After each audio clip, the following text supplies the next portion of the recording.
Hello, folks. Hope you're having a fantastic weekend so far. A holiday weekend for folks in North America. I actually don't know if the UK has holidays this time of year. But Canada Day was yesterday for the Canadians, and 4th of July is coming up on Monday for the Americans. And where we share the longest land border in the world, we just kind of celebrate all weekend.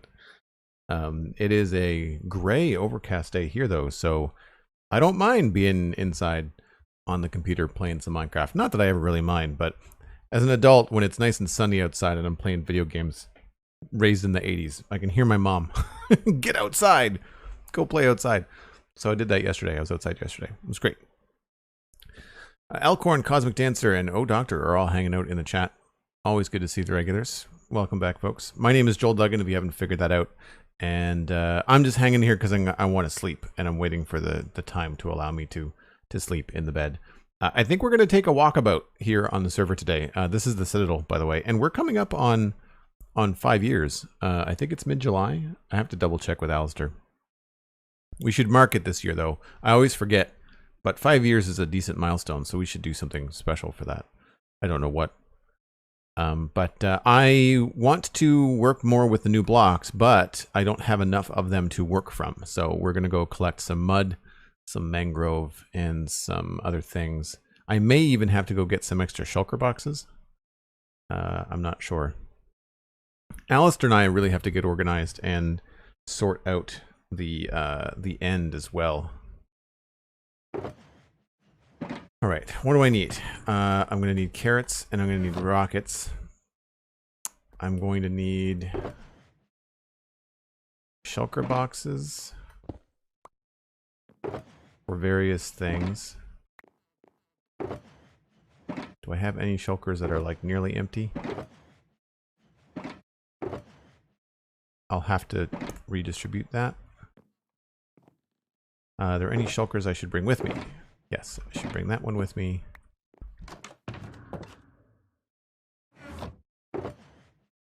I don't need that.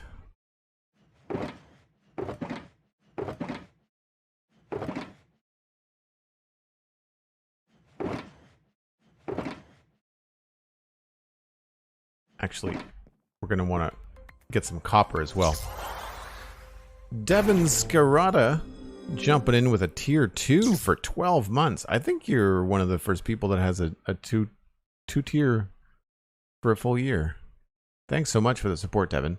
Devon, for folks wondering, is also the newest member of Infinity Cove, the patron server that a number of people in the community play on. There's 14 people-ish? Between 12 and 14, I think, on the server. Happy Saturday to you, Devon. Thanks again. Always good to see you. And the Mighty Elkhorn, of course. Saying hello to everybody. I think I said hi to you. I might have left out the Mighty. Forgive me. I don't need the iron. There's more terracotta. I guess we can put some of that terracotta in there. This is the undyed terracotta. Do I have room? I don't think I have room.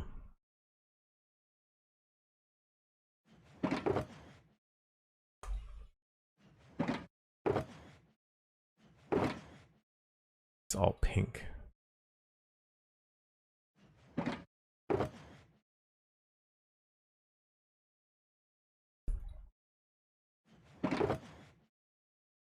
What I should do is take all the ones that I know I have just a little bit of and try to put them all in here as best we can.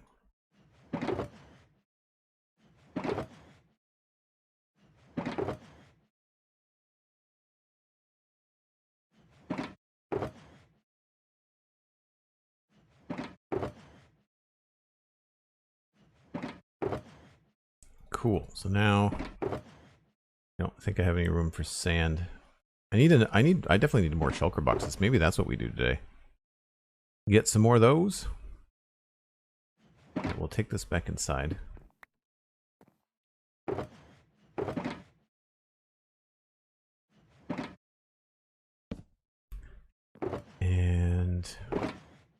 bricks, red bricks.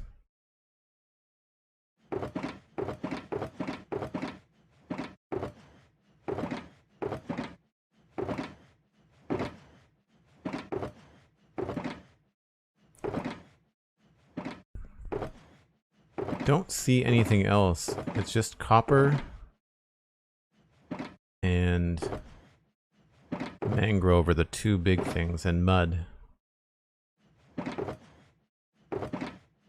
Oh, we'll bring that too, just in case we need it. Oh, I see, Elkhorn. Yeah, that makes sense. I thought I had a specific... Okay, so we're going to need some different shulkers, I think.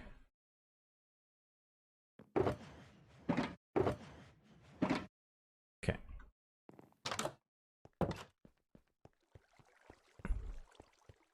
Darth Lord Josh, welcome back. Good to see you.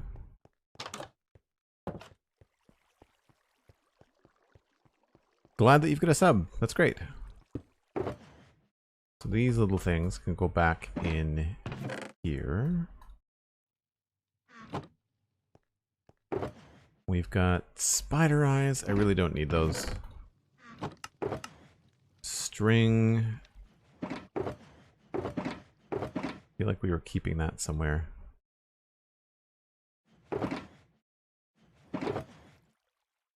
Leather.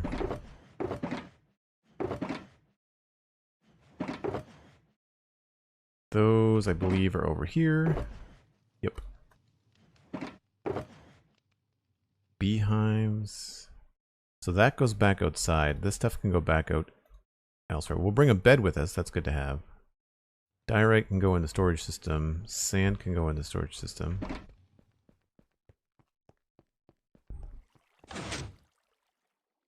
Oops.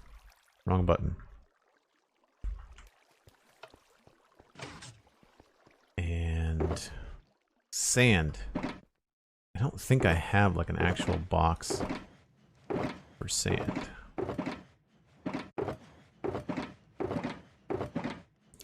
No.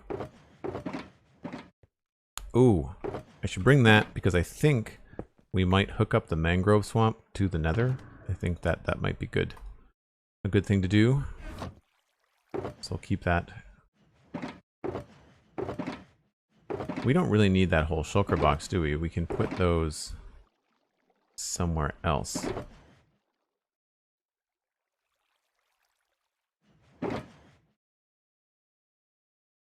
Almost. Sweet.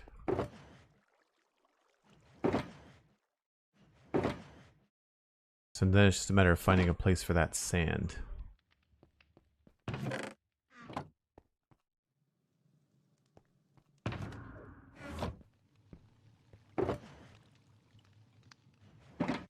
Oh, and we need rockets.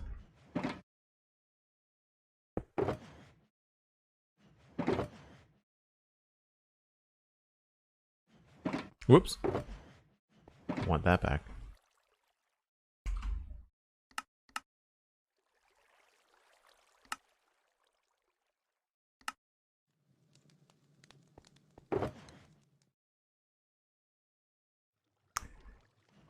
Good. Good. And do I have carrots? I could have sworn I had like a whole box of carrots. Oh, there's a stack and some.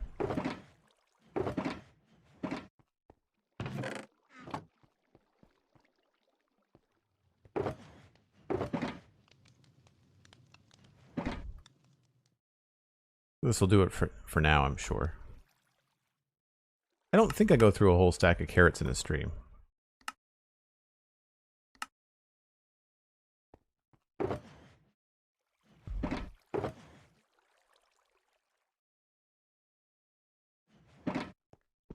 It was more about the rockets than it was the carrots.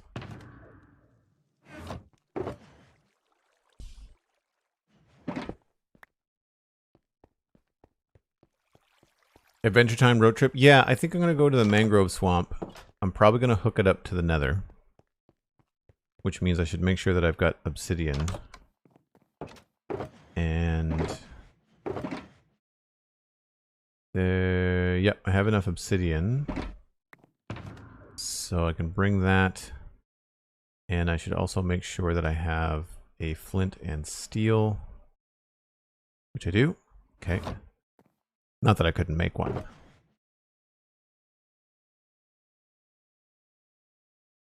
I don't know.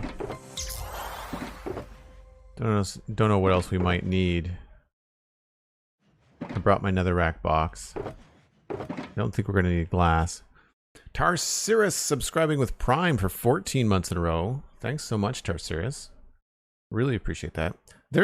I can't get over how the numbers are climbing. You know, a lot of the regulars here in the community are hitting the double digits quite a bit lately, and it's really nice. Devon says, I sent my IGN to mini packs after reading the Google Docs. Already played for a couple of hours today and set up a foundation for a starter base on Infinity Cove. Oh, that's great. Good. I'm glad. I mean, they're usually pretty good. The mods on the server are usually pretty good about reaching out and getting in touch. And I sent mini packs a line. We've got a mod channel on my Discord, and I sent him a line saying like, hey, I've already said, you know, hi to Devon, but I'll leave it up to you. Because see, like, if I whitelisted people, then I have to then go tell the mods that they've been whitelisted. So it saves a step for just to let the mods do it, because then they know who's whitelisted. I know because Patreon tells me. So we just kind of chat with each other in the mod chat, which is good. I'm going to bring this just in case I need it. It's just going to be in my chest here. Don't need that.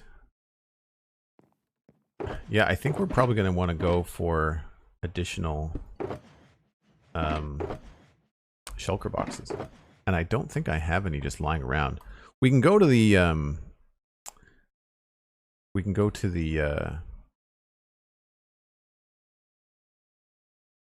not the end, the modern city. Try to do it that way. This is frustrating. There we go.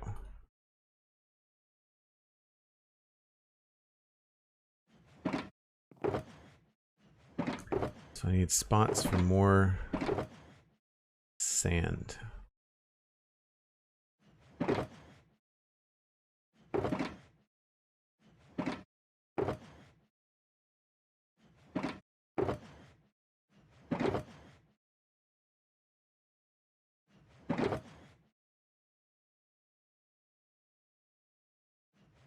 Cool. Empty shulker. So we've got that empty shulker. We've got this empty shulker. I've got this one that I can convert into the box that I want. Does that have mushroom in it? It does. I don't want that. I don't need dripstone either.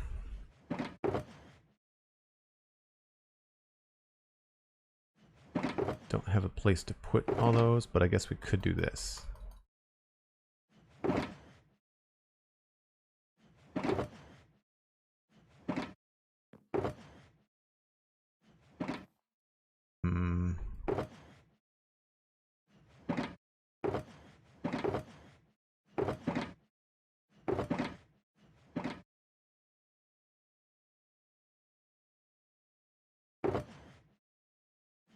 I'm not terribly worried about 4 wheat. We can maybe put that somewhere else. So we've got mud, packed mud. Do I have room? I do have room for that. Okay. So this can be our mud shulker.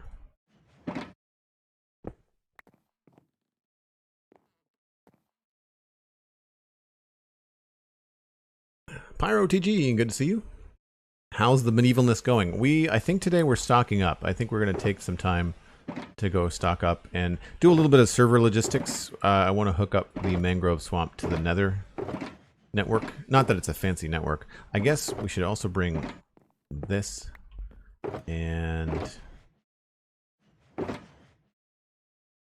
I would say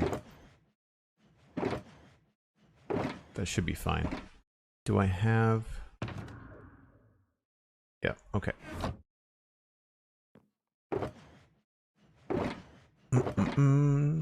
Whoops. Alright, I think we're good. Shopping Saturday? Yeah, that's fair. I figured I'd go to the mangrove biome and cut down some existing trees rather than growing them here. I just feel like it would be... because I need to go get mud anyway, and feel like growing the trees and chopping them down and all that kind of stuff would just be like a lengthier process.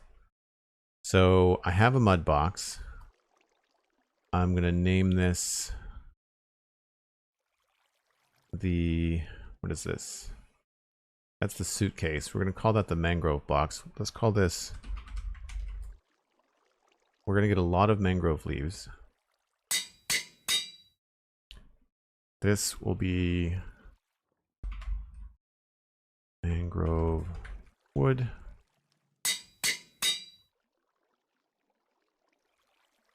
Mangrove leaves, mud, and I don't know what else.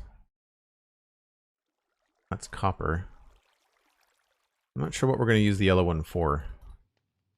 There was one other thing I think I wanted, but I'm not sure what it is. And we don't have a lot of copper. So we'll have to go searching. Okay. And then don't care about that. That goes there. And I think I will bring my iron box just in case I need like shears. Or I guess a hoe would be the better way to take out leaves, wouldn't it? Because it would have a better durability. And I've got a couple of those. Okay. I think we're good. I think we're good.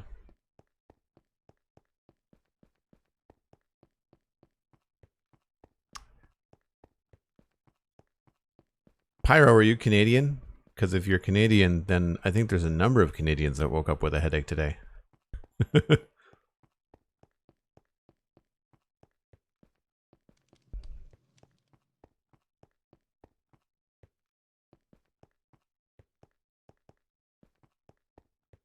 Road trip, yeah. I figured we'd walk it. It's been a little bit since we've done this. I don't remember if I did it last week. Maybe.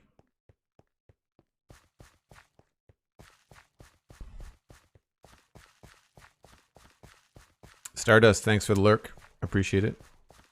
You are far from home, my friend. Where did you come from? Weird. From the USA. Cool.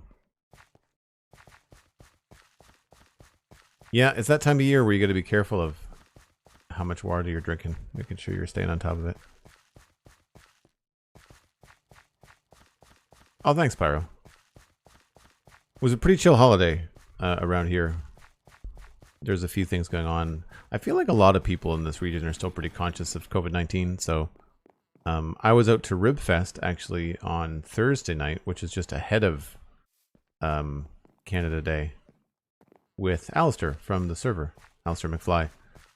And had a decent night, you know, obviously fun hang out with Alistair. The food was not the best. I was expecting a lot more from Ribfest. Certainly not worth what I paid. But it is, the proceeds go to the Rotary Club, which redistributes the proceeds to various charities locally. So, like, you know, I can't complain about an evening outside at a picnic table hanging out with Alistair, and, you know, and the pint that I had was good. So, like, it wasn't a complete loss. Listened to the Spawn Chunks for the last 7 months now, and this is my first stream. Oh, cool. Welcome in. Thanks for listening to the show. I'm glad you've learned something from the Spawn Chunks. We try not to be like too preachy, but I think that there's definitely some things that we can educate people. I think lately, especially with Johnny's experience with the Club Penguin, where he used to work online, he has kind of like a unique perspective to be able to bring his experience to the discussion about the chat reporting. And I won't get into it here. It's a great episode. Y'all should go listen to it. But Johnny, wow, this is a strange loading sequence. Johnny took the time to do some digging and broke it all down very succinctly on the podcast. So if you want to get it straight, then I would say that's the best one. And that was episode 199 just this past Monday. Well, and episode 198. We talked about it on both. Oh, I wanted to go to the modern city to see if I have a spare shulker, didn't I? So we've got these little portals around the world, and they're fast travel portals, and they're just command blocks that send us. You can see that I've teleported to negative 463, and that brings us here. I guess I'll look at the basement of the bank. That's probably the best way to start. Darth Lord Josh, you're excited for episode 200. There's nothing special planned, just FYI. We have a guest for episode 201, but we don't have anything special planned for 200. At a certain point with podcasting, it's just a number. I mean, I'm sure we'll mention it, but I don't think we're going to really go too far into it. That is full of gunpowder. That's full of gunpowder. That is full of stuff I could have been redistributing. None of these are really available shulker boxes, are they? Okay. I've got one more place I can check. I went up the wrong way.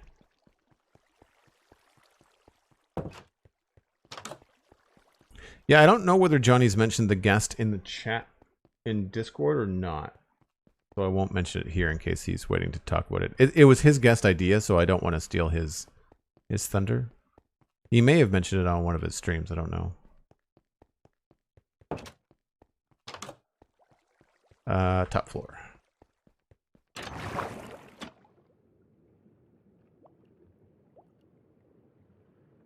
I want to create some new elevators with the honey blocks now. Some really cool stuff we can do. Do I have shulkers in here? Just one. I must have been through here already looking for shulker boxes. That's fine. Oh, hey. Since we're here, and I know Cosmic is in the chat room.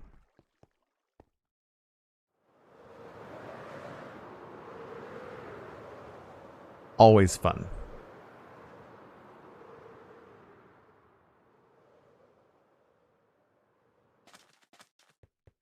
Hasn't been mentioned so far, says Cosmic. Okay, cool. Alright. Back to the World Hub. And then now into the Nether. Whoop.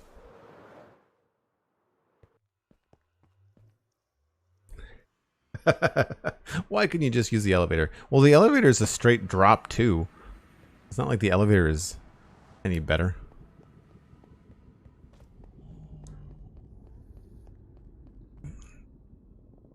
Oh, Pyro, you've been listening to the Spawn Chunks since episode 1? That's amazing. Thanks so much. I think we're good here. I don't think there's anything. I don't need to repair anything. I just don't want to get all the way out there and have to swap things. I guess I have to reorganize a little bit.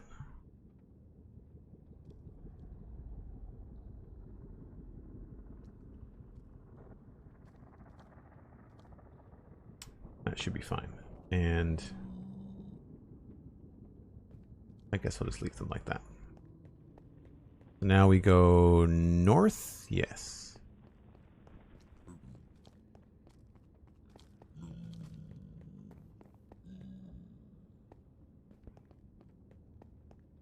You got into Minecraft because of your 5-year-old, and now I'm hooked. Nice. I don't remember how old Steven's kids were, but they were like maybe 10 or... Well, I guess we can just do the math. So 5 years. 5.5 years. So yeah, 10 and 12, I would say. In that range. When I got into Minecraft, it was Steven that introduced me, and of course it was his kids that introduced him. So...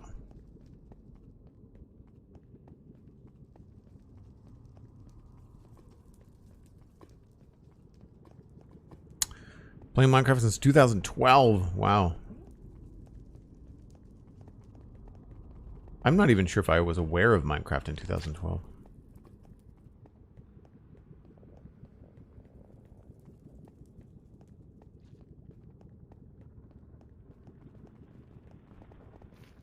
So we're going to create a path probably similar to these kind of things.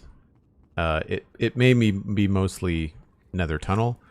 I just want it to be... I don't know if I really care about it being a spawn-proof floor, but I want to at least seal it in so we can not have to worry about ghasts and stuff. I guess it depends on how wide open it is, but...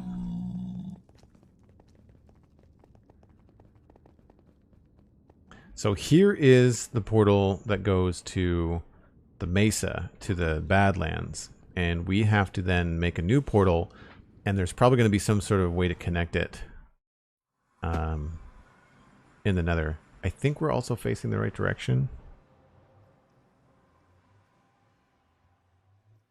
Facing west. Yeah, okay, that should be right. I'm going to sleep just in case. Oh, Pyro, that's great. I'm glad that you like it so much. So the way that this works in the world, our mangrove swamp is actually... I thought I already mapped it, but maybe it's not remembering? It's weird. But we're basically facing the mangrove swamp. The mangrove swamp is basically like 1,000 blocks this way. So it's not going to be a super long nether tunnel.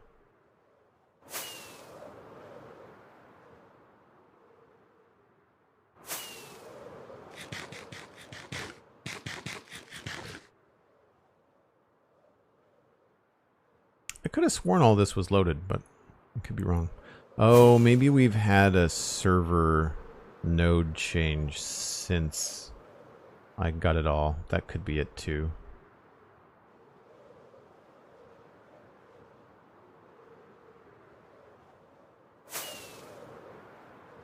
So there's the mangrove swamp. And we just have to find the top of it. No, I think I had the portal at the bottom of it. I set up like a temporary sandstone thing where it's like put portal here.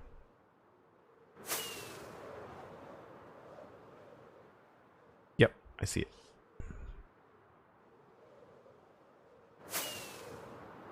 Yeah, the map is a fabric mod. And it's good, but Zero's minimap updates like every couple days. And there's this annoying thing where they want you to, like, they constantly remind you of updating. And it's I don't know what changes they make, but it never affects the, I never notice any changes. It's infuriating how often they update it. And then the mod itself, built into it, it's like, do you want to update, you know, more? So I feel like this is a pretty decent way to enter the swamp. What we will have to remember though is that we want to go through the portal in the Nether. We want to go through it facing east so that when you come out, or we could rotate it. Maybe we should rotate it 90 degrees and have it so that when you come out you're looking at this area.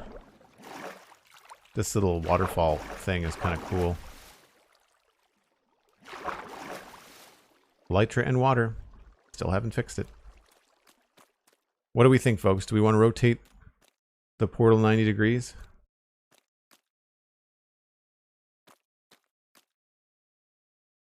I mean, that's a really cool view. But it's the opposite view of where we'd be coming from, right?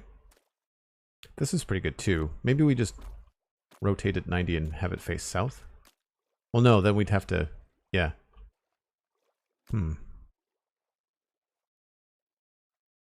Keep it as it is? And come out like this way? Come through it going this way? Looking at some frog... Well, I don't know. I mean, the frogs are going to spawn. You'd have to have the frogs here.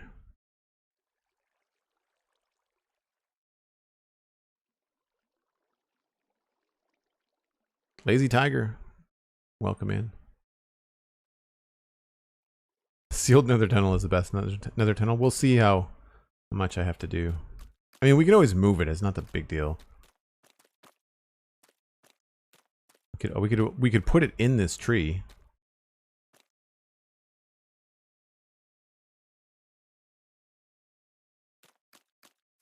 There's also this really cool spot over here.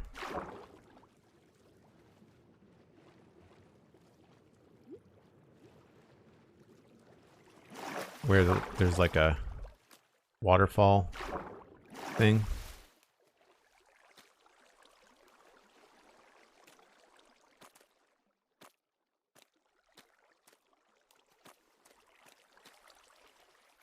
We could put the portal here, maybe.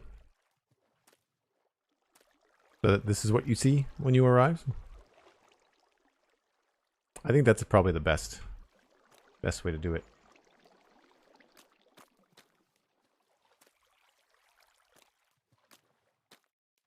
Yeah. Okay. So I'll take down this thing.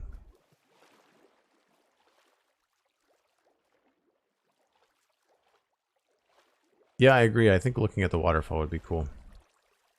So we'll do that.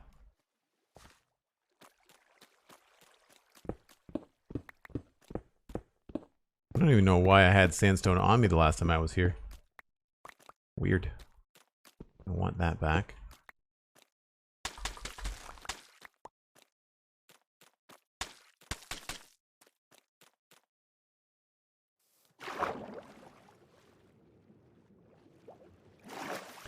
I'm kind of strange when it comes to nether portals. I always want to put them on like easy to remember coordinates.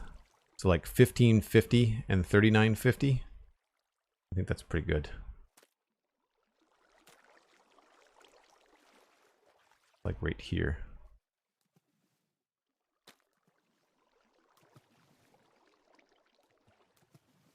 So this place right here is going to be an obsidian block. So grab our nether box.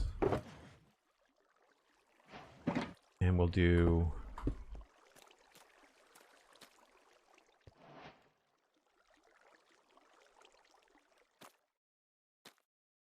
Maybe we'll make it 4 wide.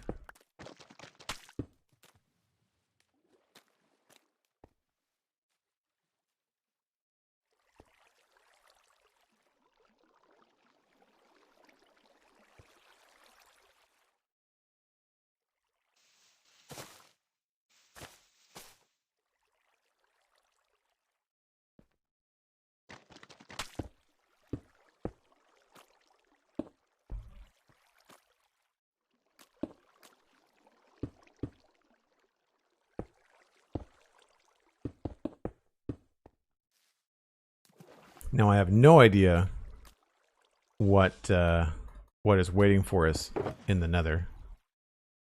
So we'll have to see.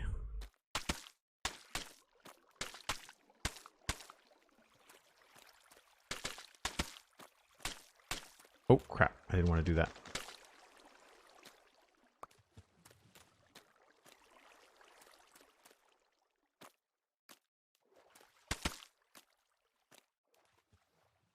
Cool. Not much of a home base, so if anybody wants to live here, they'll have to set up something a little bit more robust.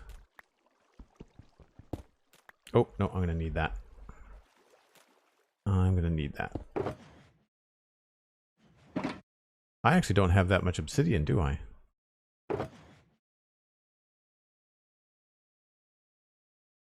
Well, thankfully, it'll make a new portal on the other side, so not a big deal. I want this.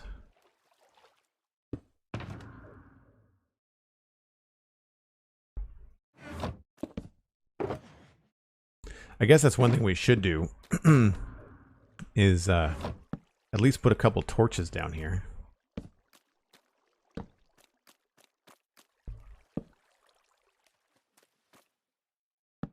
And maybe like just around so that we don't have too many mobs hanging out in the area.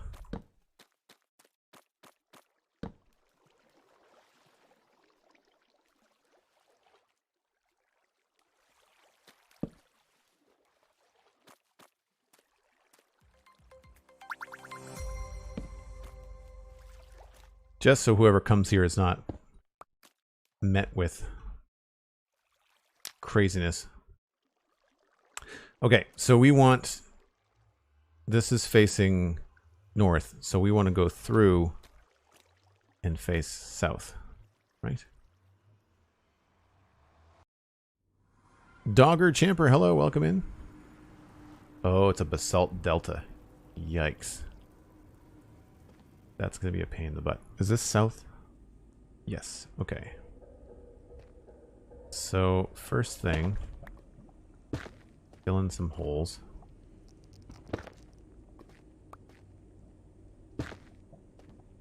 We are going to close this in, I think.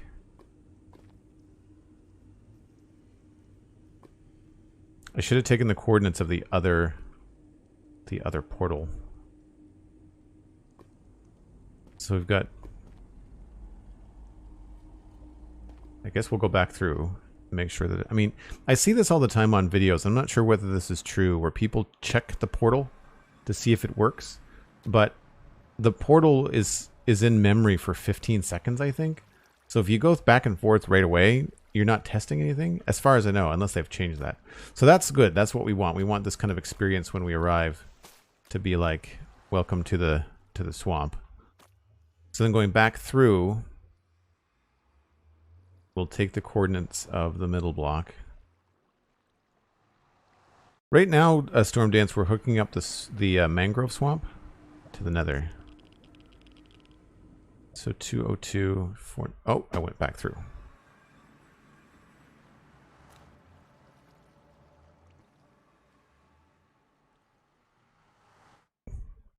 They're a lot easier to understand now that you face the right direction. So it's negative... I'm going to have to write this down. Negative 492 and negative, I want to say it was 202. Yeah, okay. Well, I don't have to write it down. I have chat. So remember this, chat. Negative 202 and negative 492. And I guess 93. But that's pretty... That's inconsequential, I don't think. But, so... Negative 202 and negative 492.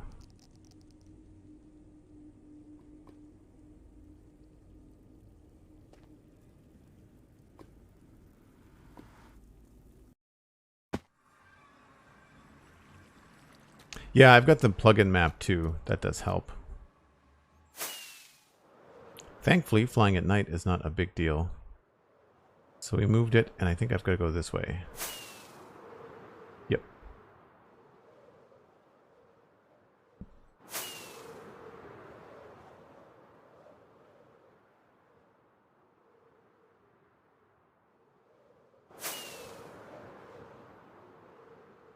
I don't think 119.1 is out yet.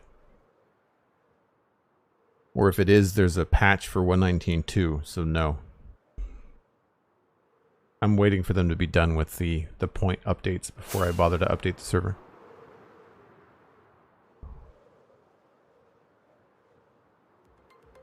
It's a pretty broad topic, Dogger. Usually more specific questions are easier to get at. But like, you know, be parts of communities like this one. If you've got a Discord community that you're part of, then just talk with other builders to get a knack for what's going on.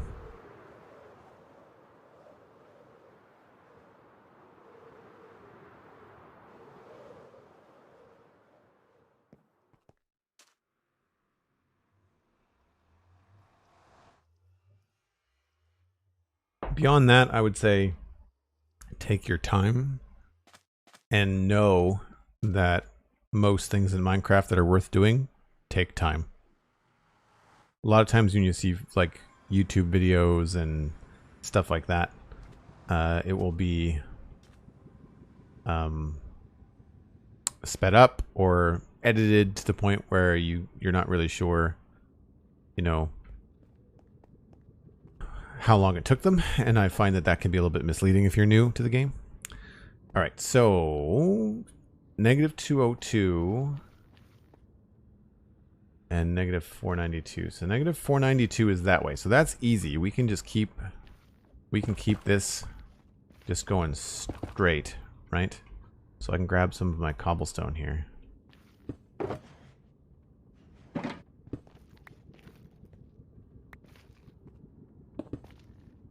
We can keep this just kind of going.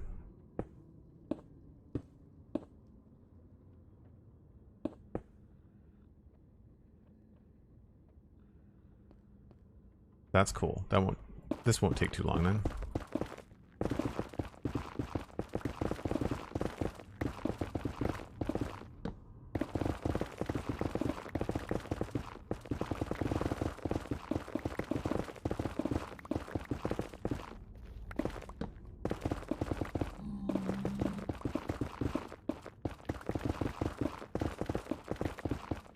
And we want to make sure that we've got enough room at the end to have maybe even some decoration in case somebody wants to decorate the tunnel.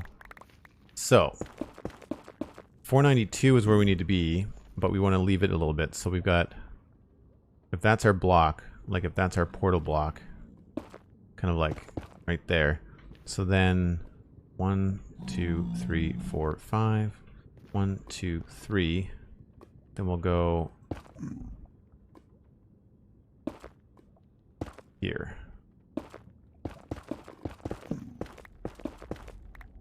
That makes sense, I think. So 1, 2, 3, 4, 5 for the room. 1, 2, 3 for the wall. And then I'll count that again just to make sure I get it right. 1, 2, 3, 4, 5 for the room. 1, 2, 3 for the wall. Yeah, okay, cool. Also free quartz.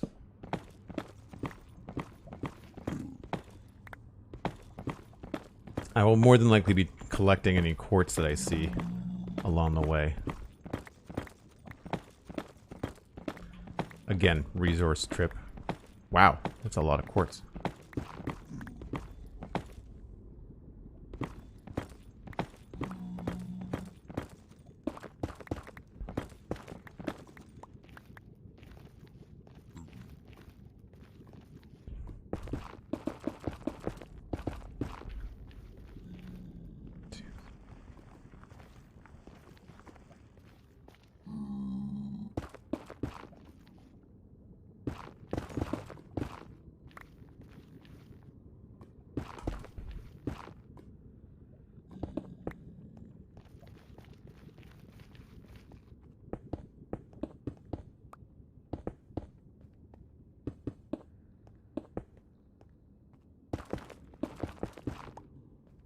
Oops.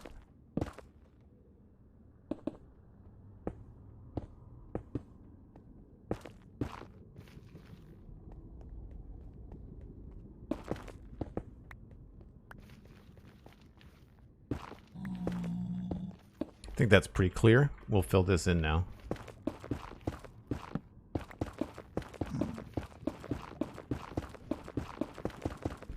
The whole idea is just to be able to direct people and not have to worry about them getting lost or frustrated when they've only got so much time to play.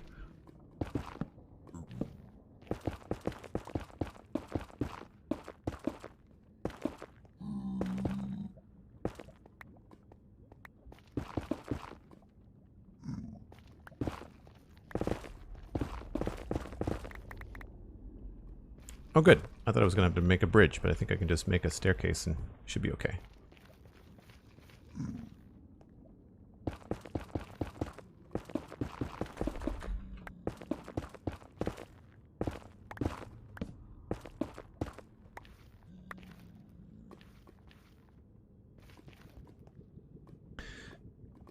I haven't been to the Deep Dark myself, no, actually.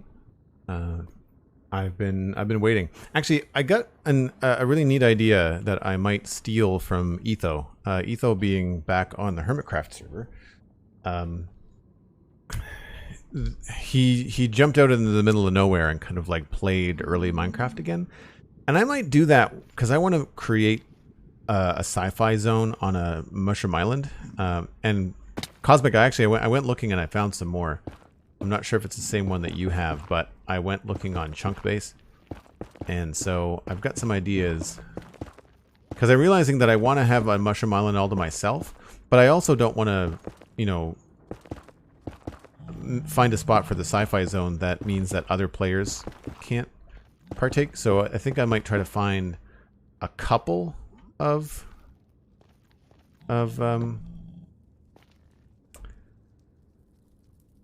places that we can do sci-fi stuff. And I might claim a mushroom island for myself. Is it a mushroom island still, or is it a mushroom fields? I can never remember.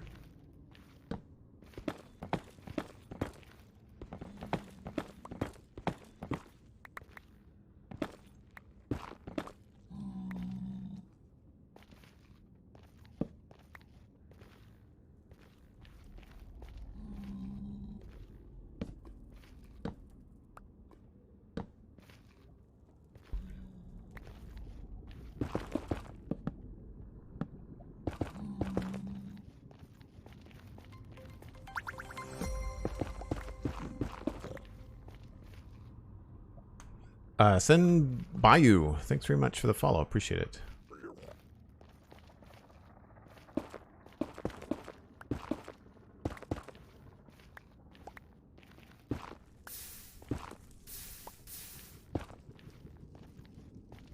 Hey, look, more quartz.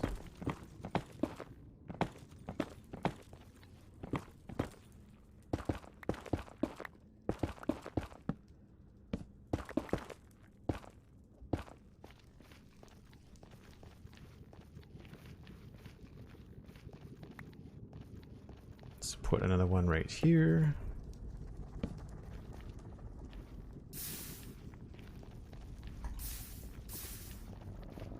So we now need to go all the way to negative 2002, which is just a straight shot. Unfortunately, Cosmic, it's not covered. So there's that. And I'm going to stay on whatever block this is. 482.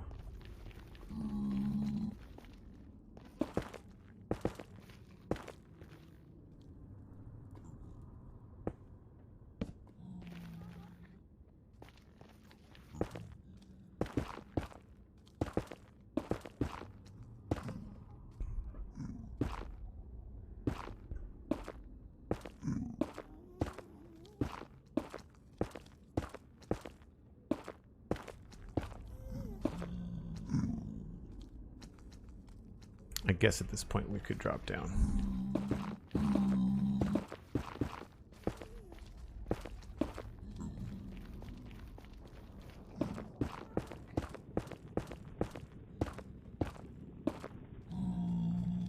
So your next job after the 119 Adventures is closing this in. Hey, I'm all for a team effort. If you want to close it in, that's fine by me.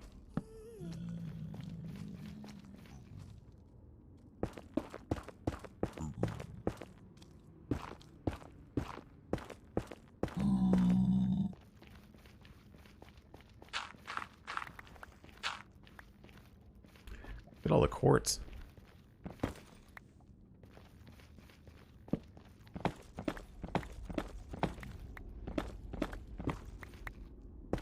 We've been using quartz more in West Hill, so I want to make sure I stock up while I'm here. Kind of like make use of trekking out all this way, because there really haven't been anybody out this way, so I'm the first, I'm the pioneer.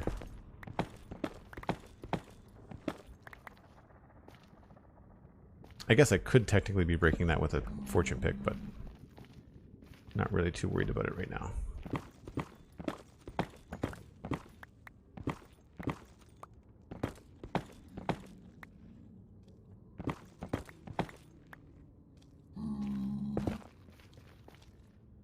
And it looks like we now tunnel, so that could be helpful for Cosmic.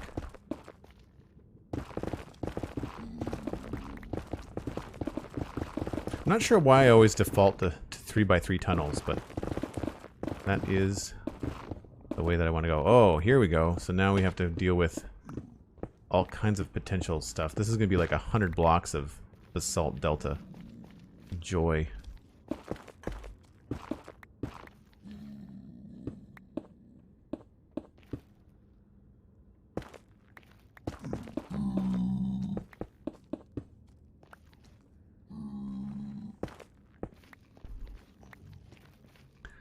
I feel like that's pretty clear.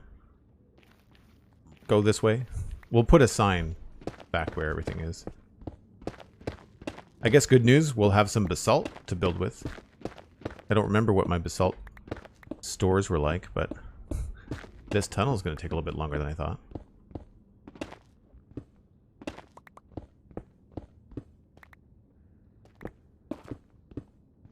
Dang Rice, hello. Good to see you. Were you in the Nether a lot today? I need to work out what kind of new farms I want to make. And that's one of the ideas that I didn't really elaborate on, but the idea of going to a sci-fi zone, making it a mushroom fields, you know, and then I think one of the things I might try, just for a little bit, maybe not the whole time, but just for fun, I think it would be cool for me to not bring anything with me. No shulker boxes, no ender chest, just like teleport myself there because I can do that with, you know, I want to set up some sort of fast travel, but then try and just like establish the new area on my own. The thing is, like, I don't know how that will influence the builds, right?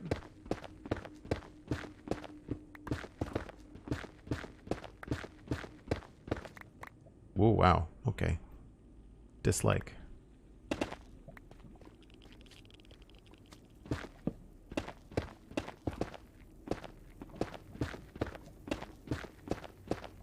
Netherite mining. Oh yeah, that's I haven't done that either. Like, I don't have all of my netherite upgrades because I haven't found that I needed them.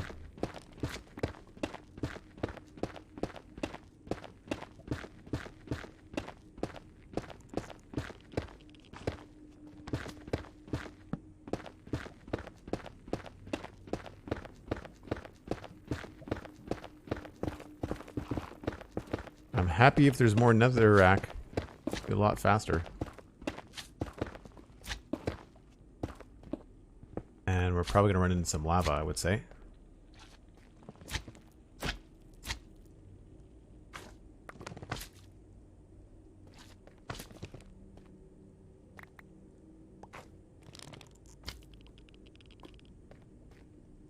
Yep. I think we're going to go up over the lava. We have to get up to 93 anyway, don't we?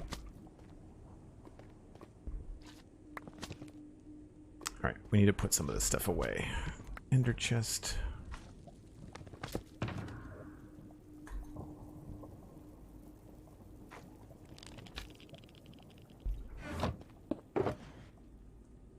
I don't think I brought my quartz box. I just brought the nether box.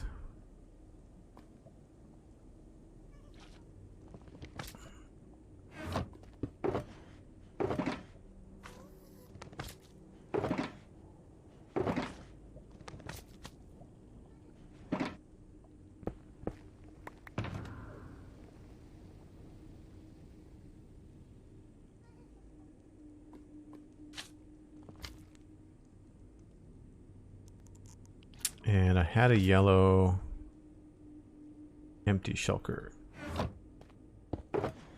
Did not realize I was going to get this much basalt and blackstone.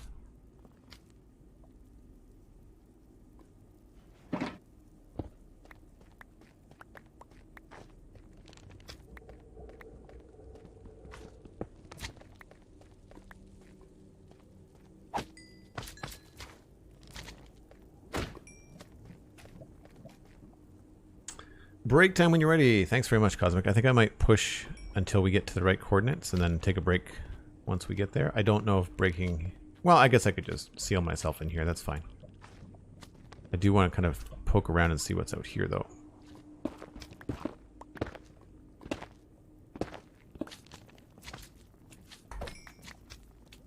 That is a lot of magma cubes.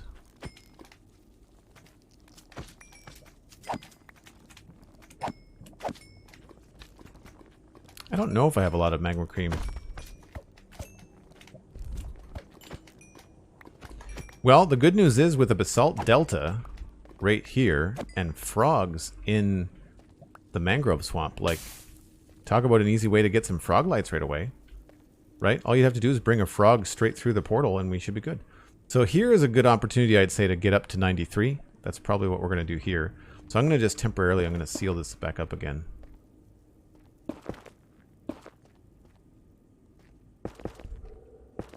And rather than going through the lava, we will just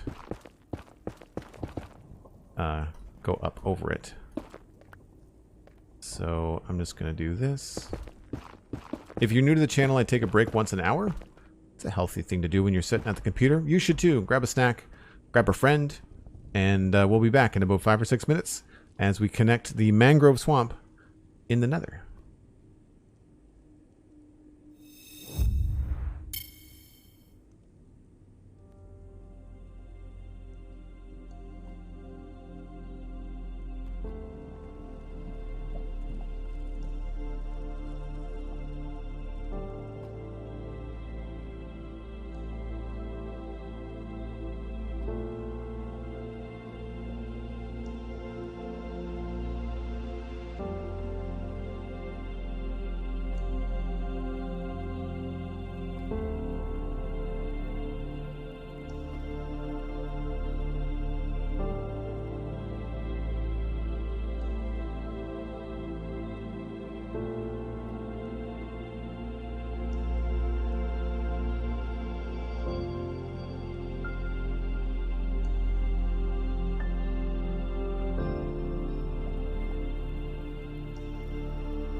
All right, back to work. Hey, there's Obu. How's it going? And I think it was Jay Wild just came in. Hello as well. Obu, I've removed the bobbing. My pickaxe will still move up and down, but nothing else. So if you notice it being weird on my end, it's not you. There's going to be lava at this level, I think, so we can just get out this way. I think what we'll do is we'll turn this all into... Maybe we'll turn it all into blackstone, since I don't build with blackstone very much. I feel like that's probably the best way to go about it. I might have put that all away. Yeah. I already have a lot of blackstone, so I'm not worried about using it. So, I feel like we can just start coming up here.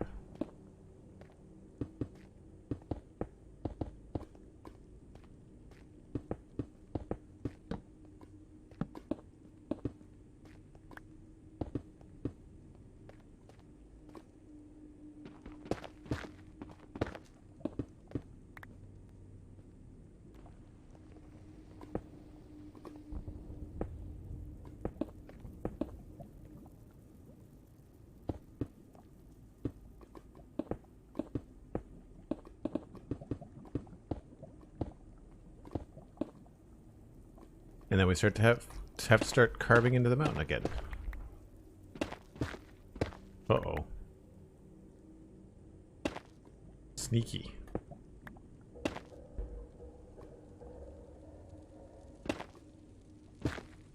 I feel like this is probably a decent place to get up to Y level 93 as well. Oh, looks like we missed a spot.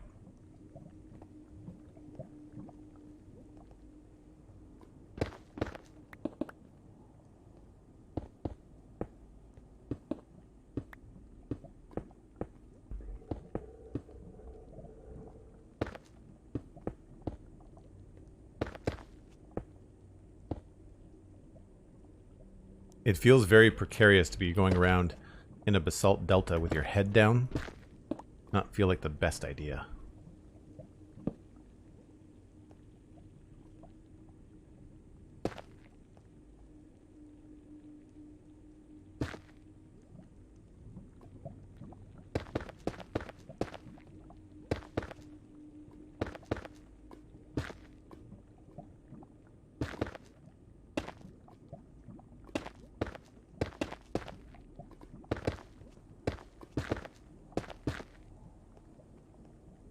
Again, I think that makes sense. Pretty clear.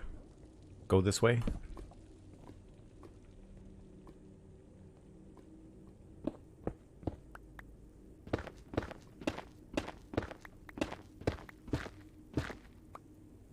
And don't die. Wow.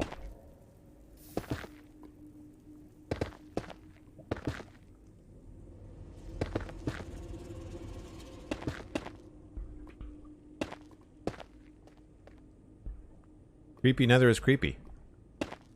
These little, like, 1 and 2 wide holes to, like, certain death are just monstrous game design.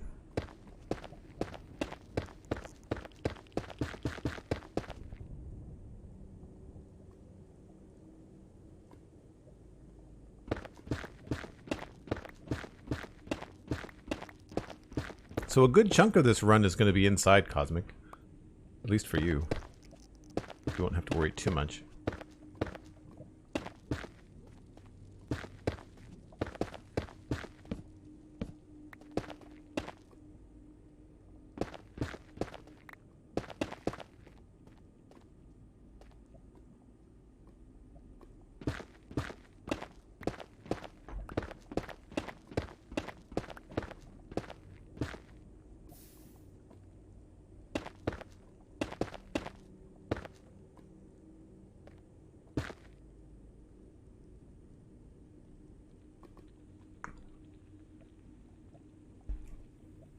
Salty Dog, yeah. It's just I don't have the enchantment glint showing, that's all.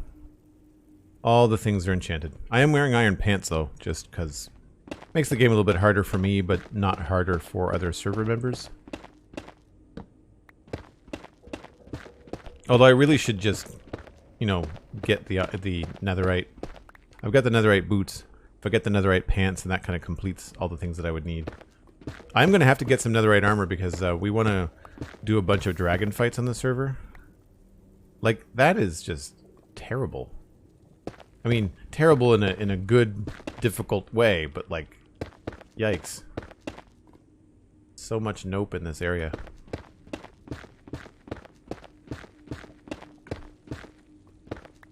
We should probably start heading up sometime soon as well.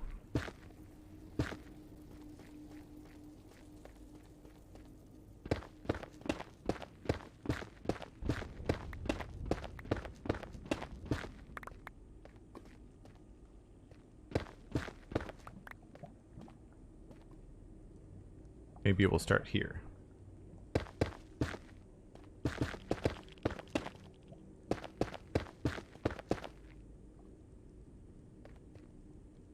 Now this is always the tricky part. Going up in the nether.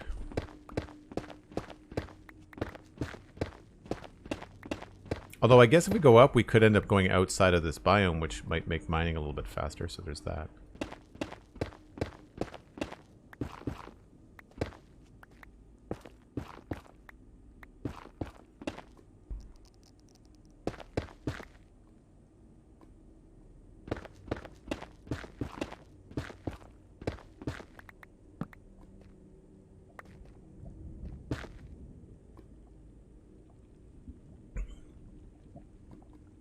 Aldebar, hello.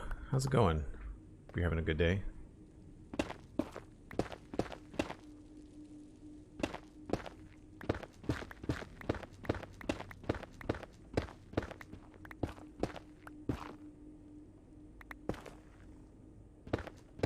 What was it, 93 that I had to get to?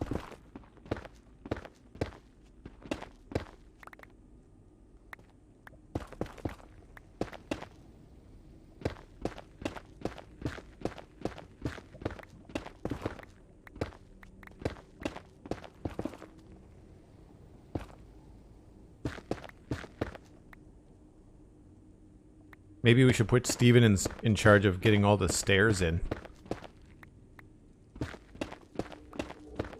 We haven't really decorated like entire tunnels on the server. We might decorate like rooms, but never the full tunnel system. Unless it's around the hub. Like around the hub stuff is decorated, but for these long treks we certainly don't have much decoration going on. It's more like a design at the end of the road to indicate like, yes, you have come to the right direction. 93 says Cosmic. Perfect. Okay. And it was negative 202 was the X coordinate. I'm hearing lava, which I don't like. Don't want more of that in my life.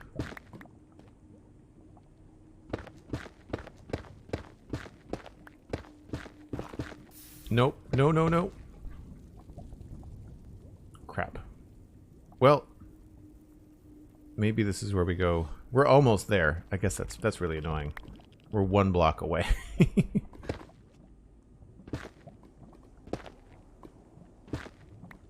Maybe I can come at this sideways.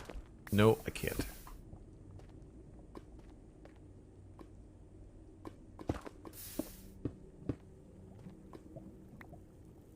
Crap.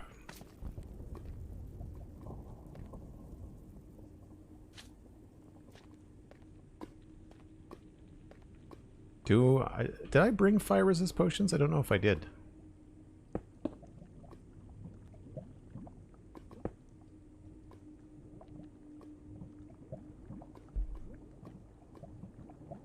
Don't put any stairs there and then make Steven go on a resource collecting mission to the Mangrove. It will very quickly have stairs. Yeah, that's fair. That's a good point. Good point. I might have brought my potions with me. Oh, I did. Excellent. I really don't feel like messing with fate today.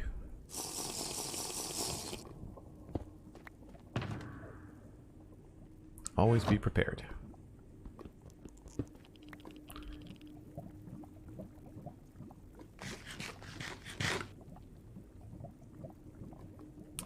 So let's just do cobble in the offhand.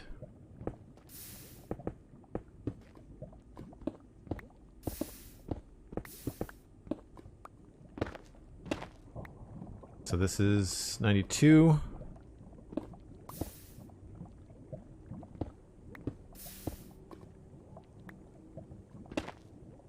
And this is 93.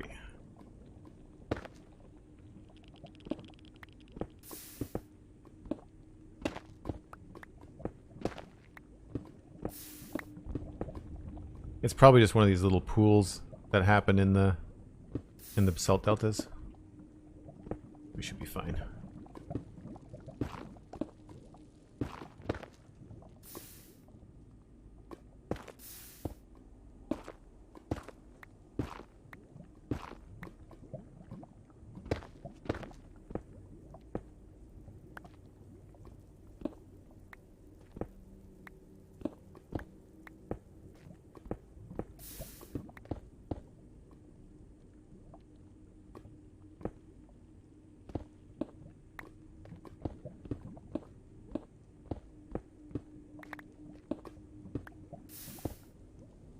Nope.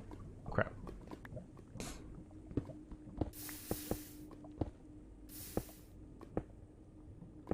Let's just get up here and finish it off.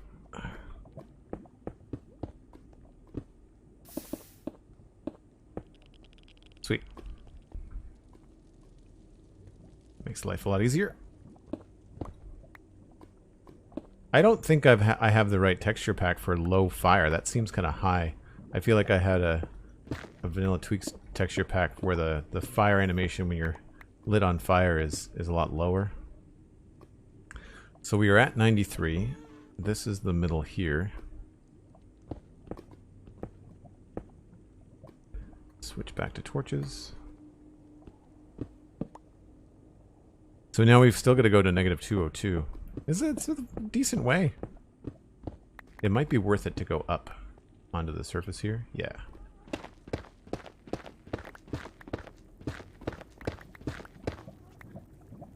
Rather than digging through all of this, I think it's going to be easier to just use it.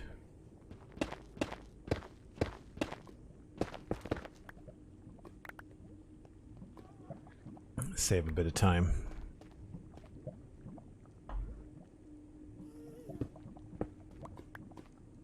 We can always come back and clear it out later if we don't want it to stay that way.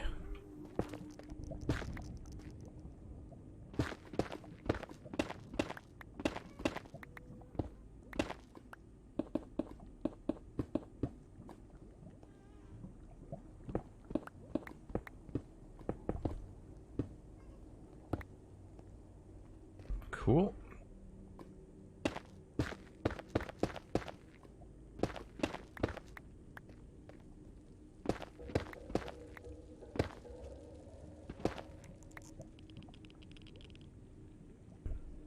The warp forest noises have creepy static enderman noises. Yeah, sometimes. This is the basalt delta, like the crackle that you get in the basalt delta. It's almost like a seismograph sort of deal.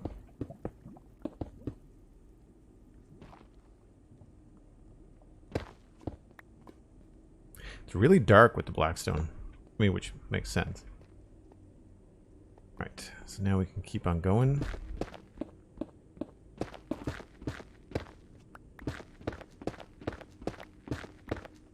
Oh, we're here. Well, that's kind of annoying. Because now we have to go down. Alright, I guess we just mine this out.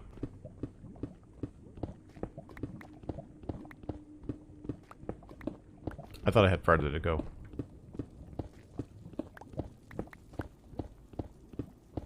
We'll make it easier to cover up, I think, to keep it safe, too. We can just put a roof over top of this, which would be a little bit easier.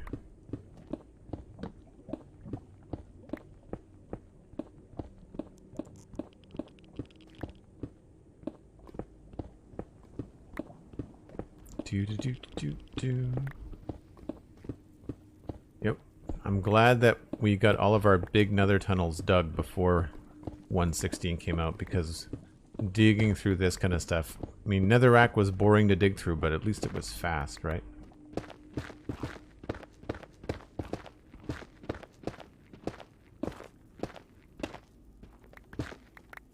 $202. Right there.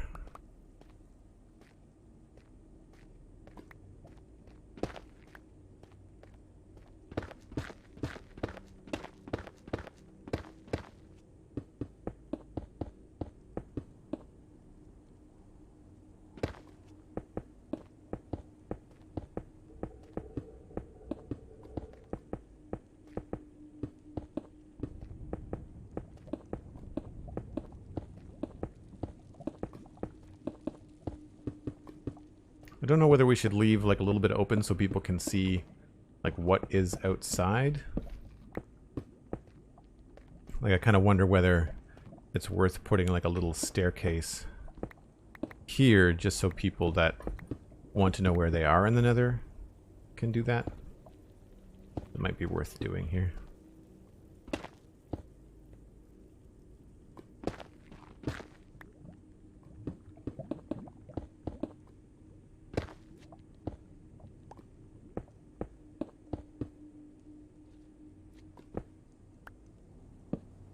Whoops.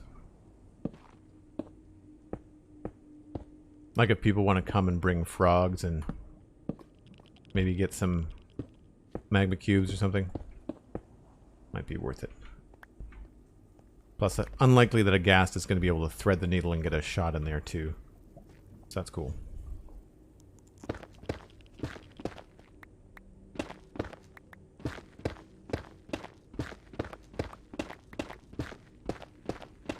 Hey, look!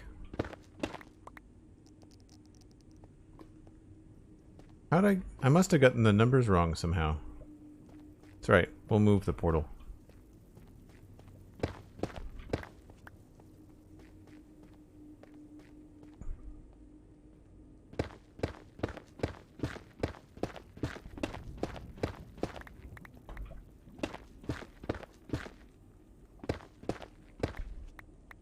Death on the outside, yeah, that's fair.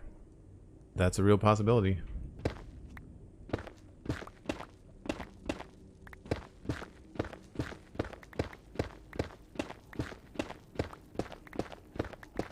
The portal should still match up if we move it a little bit. Should be fine.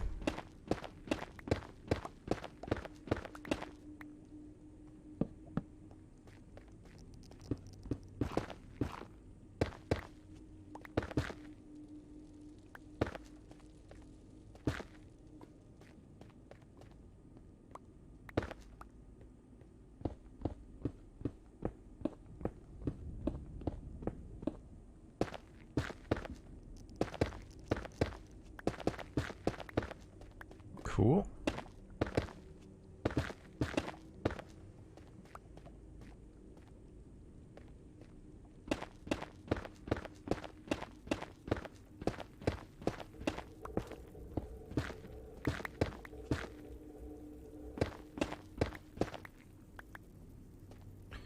Got to make the room large enough to spawn a large magma cube. Yeah, I guess that's fair.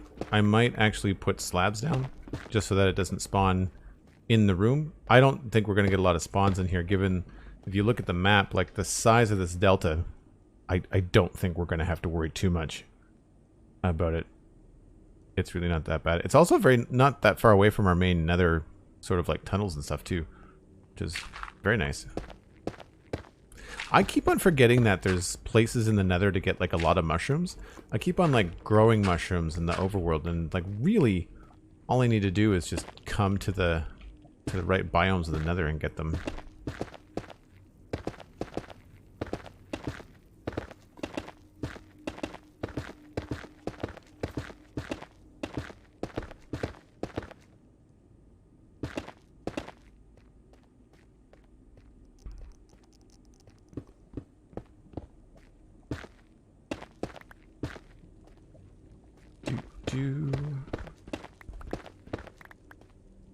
So 493. So 1, 2, 3, 4, 5, 6. I got that wrong. Okay. So we've got 3 for the door. 1, 2, 3, 4, 5. I'm going to put the portal here. I don't think I have quite enough obsidian. No, that's the wrong thing. So we'll have to like break this portal and make a little bit more. I guess we could cheat it and not use the corners.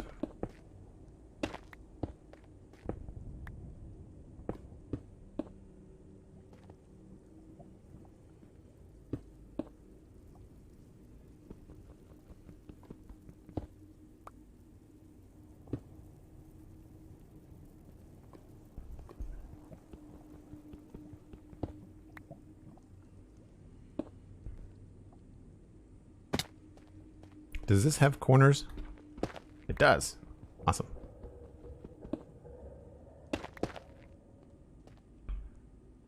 Ha.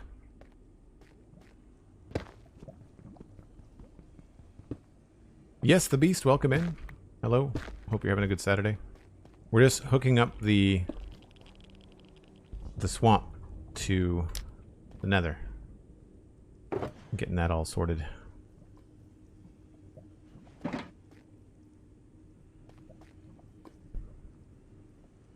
So when we go through, we're facing north. And when we come through, we're facing north, which is this cool swampy waterfall.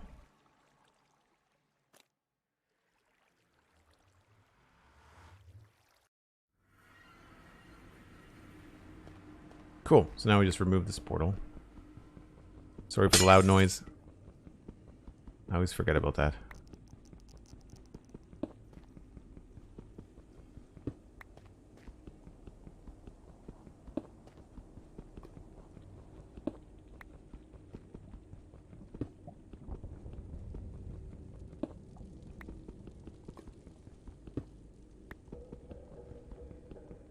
So there's definitely enough room in here for stuff to spawn.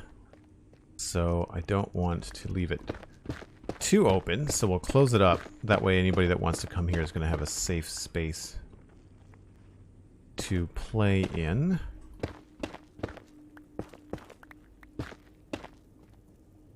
And I think we'll just continue this along like that. And then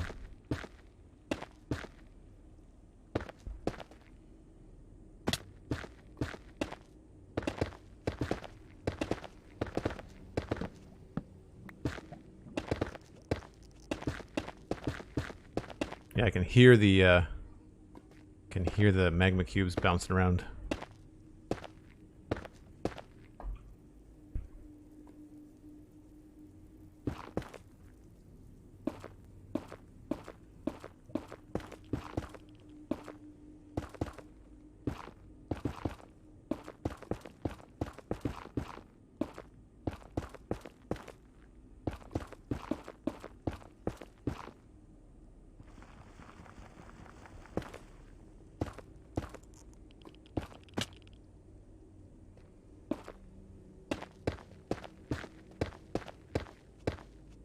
Oops.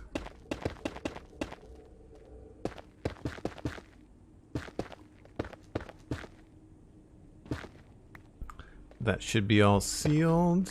And then, because I have mangrove stuff somewhere, maybe to indicate that this goes to the mangrove swamp, on top of the signs that we'll put down, we can also just like make this be a one-way portal. Oh, I guess it's going to be kind of gray and gross, but that's fine.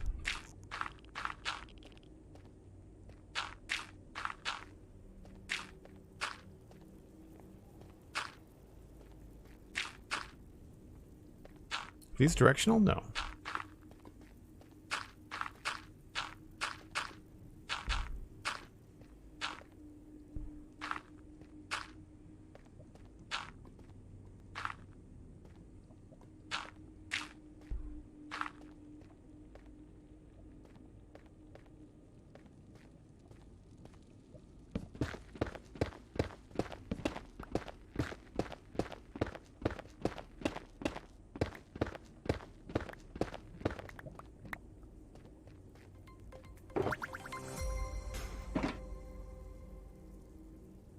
Wonder how long it would take you to put in a little bit of decoration. Yeah, I like to color code things, right? Like I feel like it's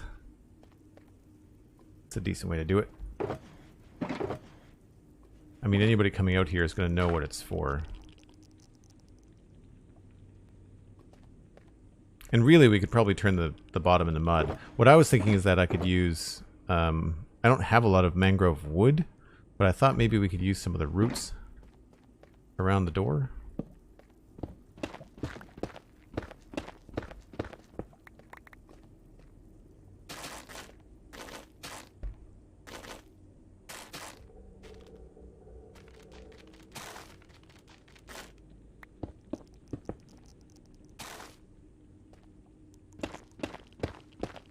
Actually, you know, basalt and mangrove roots, like because of their vertical textures, they actually look pretty good together.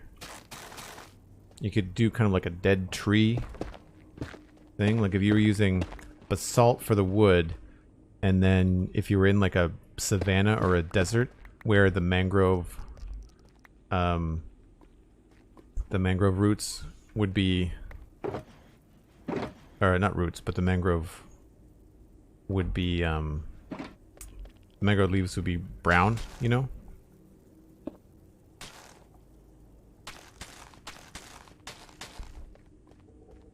Like that looks cool coming out of the ceiling like that.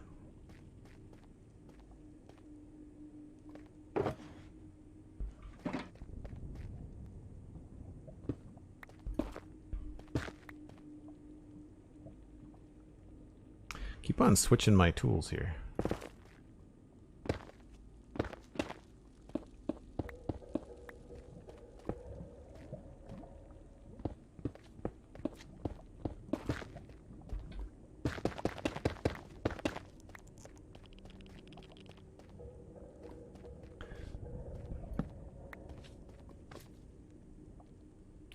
Put those back there.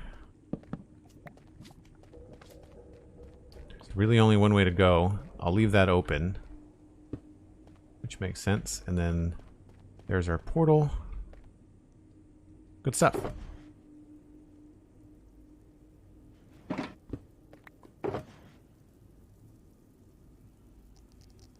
Obsidian. And I think we'll sort out the rest later. So do I have... I don't think I brought any wood with me. Oh, I did. So I could make a sign. Oh, I've got signs. Okay, sweet.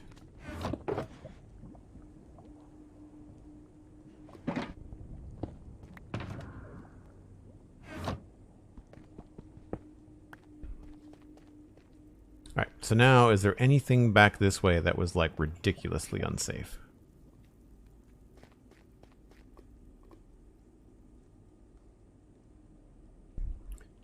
Skin Fairy, hello. Welcome in.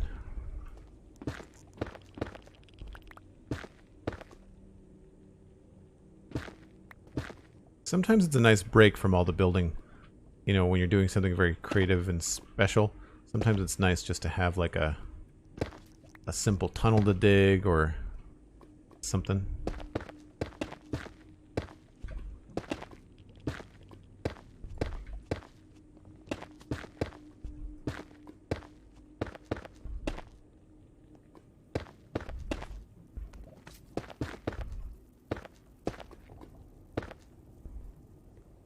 Feel like it would be good to maybe make that wall just a little bit higher.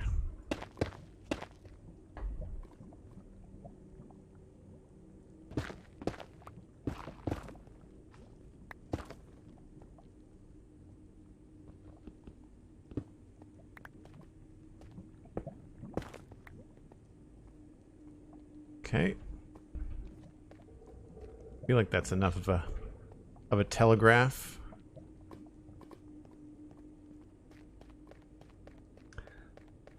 This place was open, but I don't remember there being anything too dangerous back this way.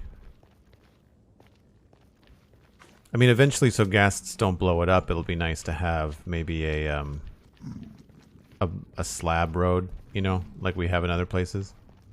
And obviously stairs so that it's not so tedious to run. So we can say, oop, maybe not there. We'll go with something like this.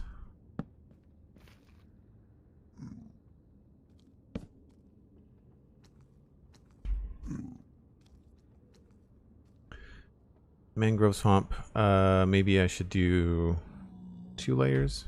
Yeah.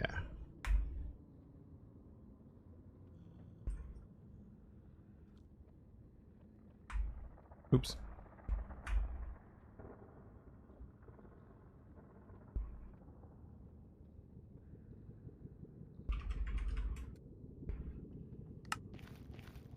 I feel like that's pretty self-explanatory. Maybe we'll add some railings just so people are not confused.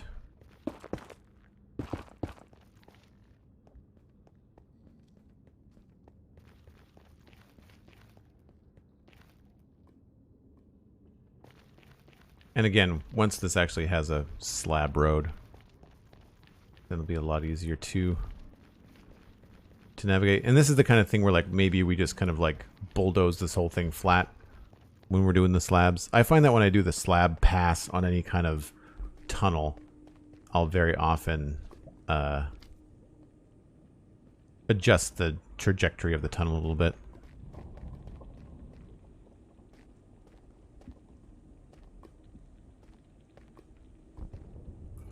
Yes, there's definitely a need for stairs. So maybe here we could say like, wow.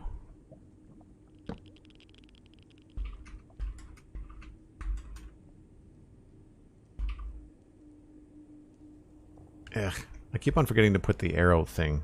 And it's silly, but it's clear.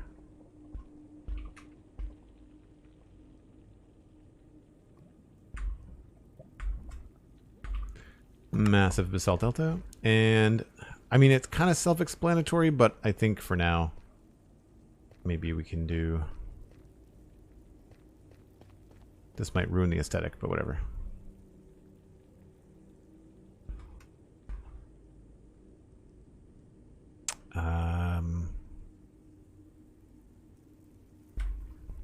The mangrove swamp is big enough that we could have more than one portal. So I think that's probably good. So now I can go through and I can start collecting stuff. Big old basalt delta of death. Yeah, that's fair.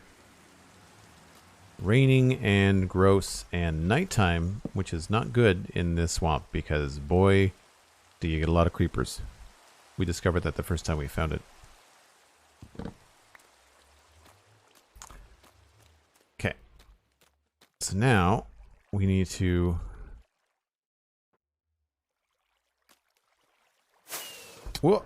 bounce our face off of stuff.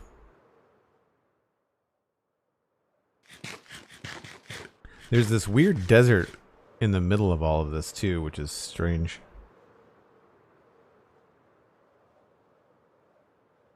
So because we're going to be cutting down trees and scooping up a lot of mud, I think we're going to go to like the most northern tip, which I think we did over in this direction.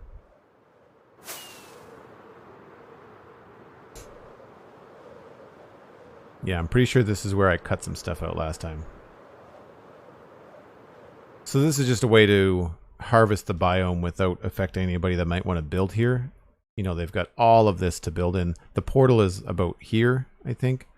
So we can come up here and just kind of like cut down a bunch of stuff. We should be good. So I'm going to set up shop, I think, down lower. Maybe right here.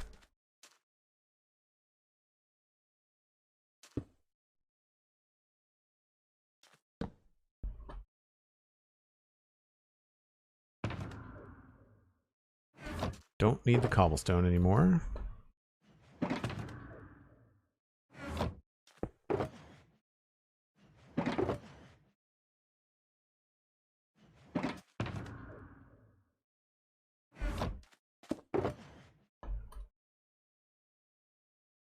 And I didn't bring my basalt box, but we can use this one.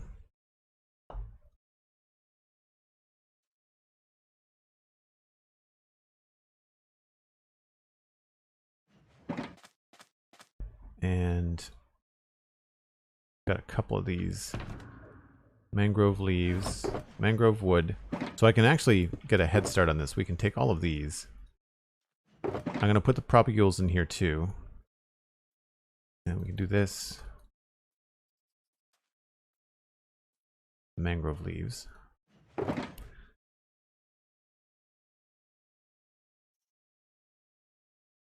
I don't think I want to separate.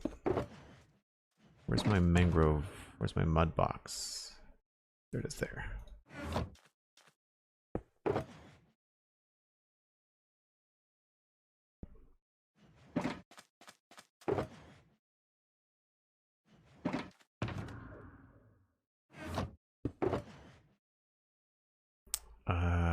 Signs.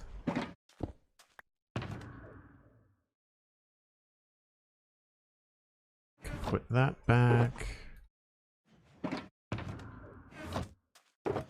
So this yellow box is probably just going to end up being the random stuff.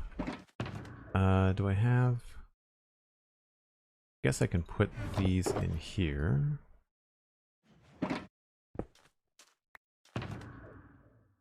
Well, that had obsidian in it too. It's good to remember. I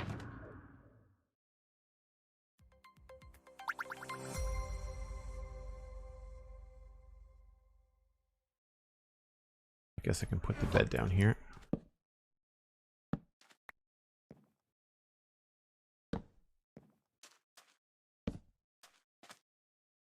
Alright, we have an axe. I need to get my toolbox for the hoe. I don't think we're going to need any fortune.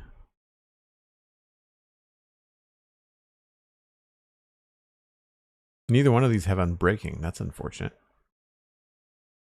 I don't think I have any books. No.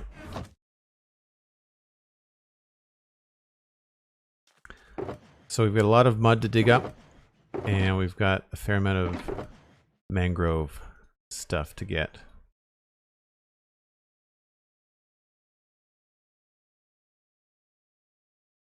I think I might put the roots... I would think of them as part of the wood thing, so we'll probably keep them in there. I guess we just pick one and start dismantling. Welcome to the most organized resource gathering trip ever, yeah. Well, I like to stay organized. It's funny how they change colors. Because they're in like the partially in the desert biome.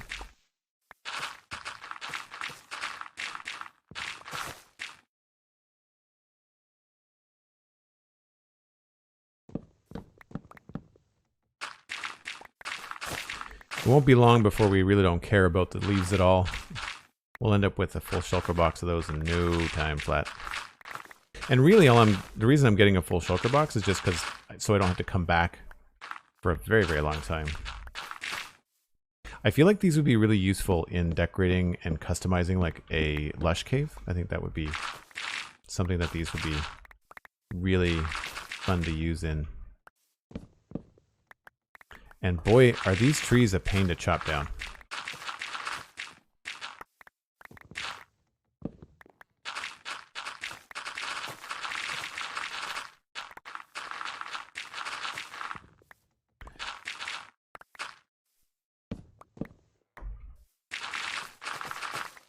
To keep an eye on this hoe.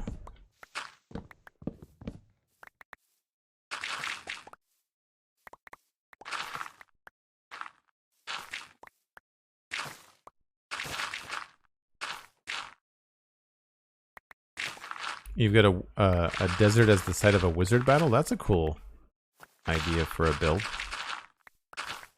I like that battle that they did on Hermitcraft one year. Not so much that I like the RP, but the way that the ground looked, the way that the build kind of like took shape and stayed a certain way, right? I thought that was good.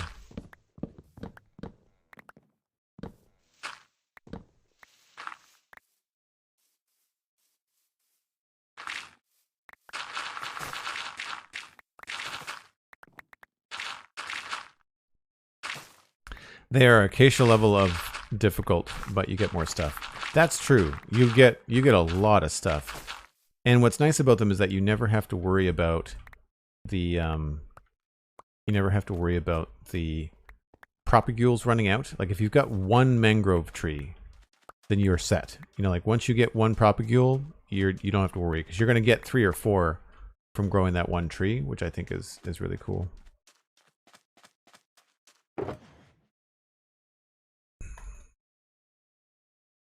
Yeah, I mean we're essentially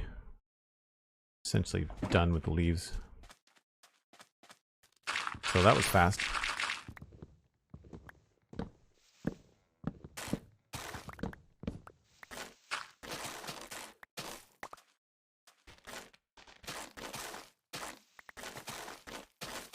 I guess the axe is the right tool for the roots, it seems like.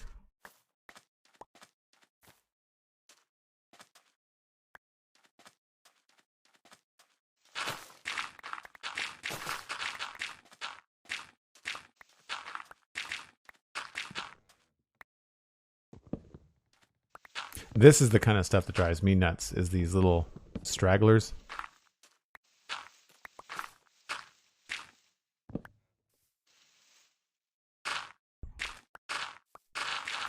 I'm sure someone has probably built a farm. I watched Ilmango's video the other day that had like, I can't remember how many farms it was, but it was like 40 farm ideas for 119, and he had a mangrove tree farm, but my gosh, it was the size of a football field because of all the pushing around you have to do. You wish roots decayed too. That's interesting, yeah, but they don't, you know? Alright, I'm calling that done for the leaves. I guess I'm keeping the roots in here.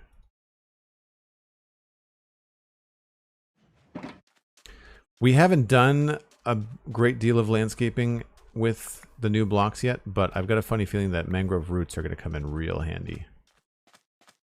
Really, really handy.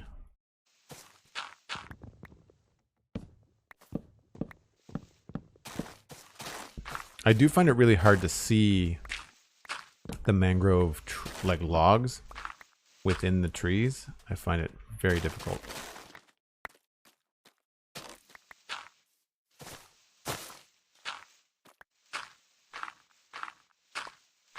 Like I thought there was one right there, but there's apparently not. It's also getting dark at the game, which isn't helping.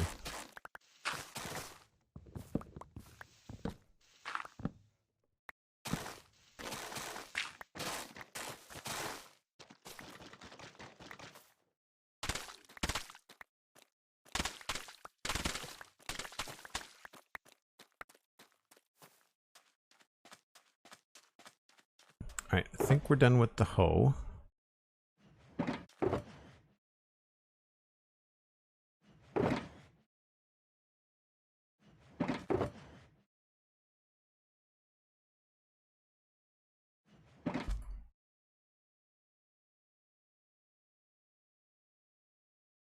How do you envision the mangrove roots being utilized in a build, out of curiosity? Says MixCrewGun.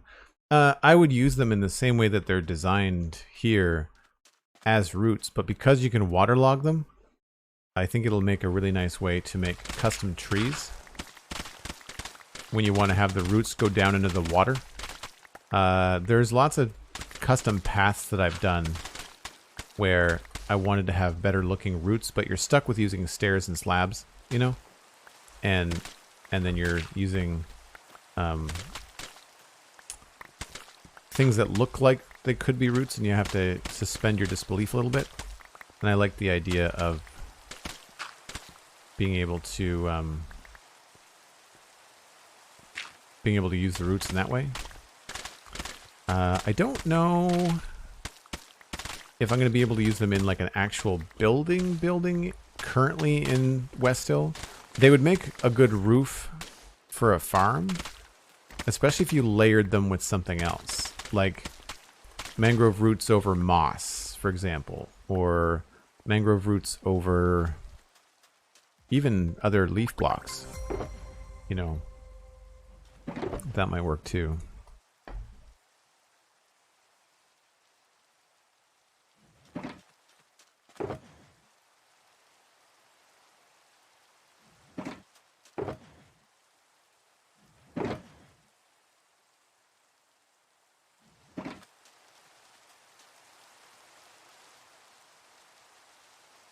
Mason Jar, that's a fun username. Thanks for the follow. I use mason jars all the time. That's how I make my barbecue rub.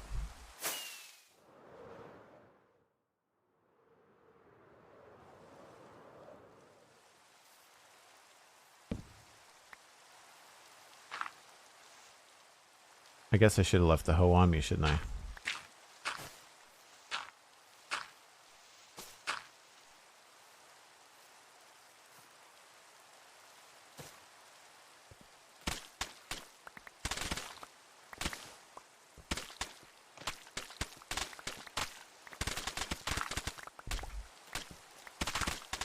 Nice thing about digging mud off of stone is that you don't end up mining blocks that you don't necessarily need that much, because the shovel, of course, doesn't kick up the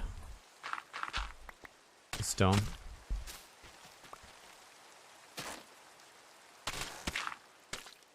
I can see the muddy mangrove roots being used in like path textures. We used them in like, didn't we test them out in a wall? I thought the muddy mangrove roots like almost looked good in a wall. Hey look, copper. We're here for that too. I don't think I've found a copper vein yet on the server. Cosmic, do you know if anybody's found like an iron vein or a copper vein on the server yet? I mean, no one's looking for an iron vein. We have an iron farm. Although, I don't think that's working right now.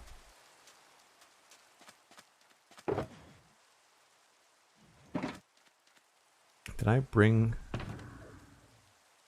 Could have sworn I brought my copper box. I did, okay.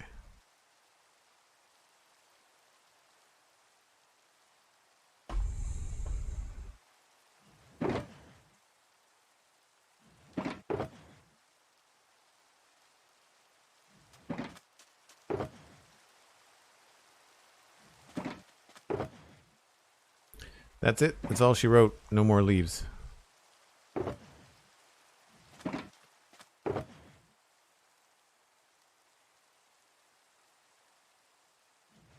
Do I even have more torches?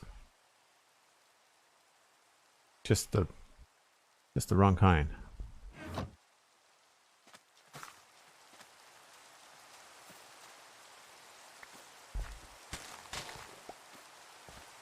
I'll take this stuff if I don't have to craft it, though.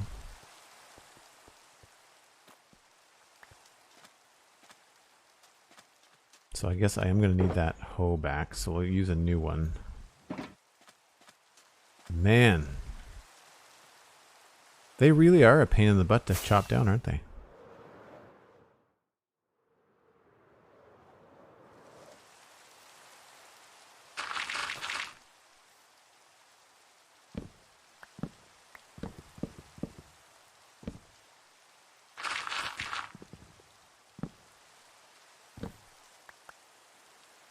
It's too bad that the leaves can't be... I mean, outside of using pistons to smoosh them, it's too bad that the leaves can't be, like, burnt separately from the wood. Like, if I turned fire tick on the server, we could light stuff on fire, but the wood would burn too. And that's no good. Does anybody know if there's a way to cap the mangrove root? Or the mangrove growth, like similar to how a big oak tree will grow, but if you put like a slab above it at a certain height, it'll keep the oak tree to a certain height. Do we know if that's possible with mangroves? The fact that the wood is so high off the ground with the roots is also a bit tedious, hey?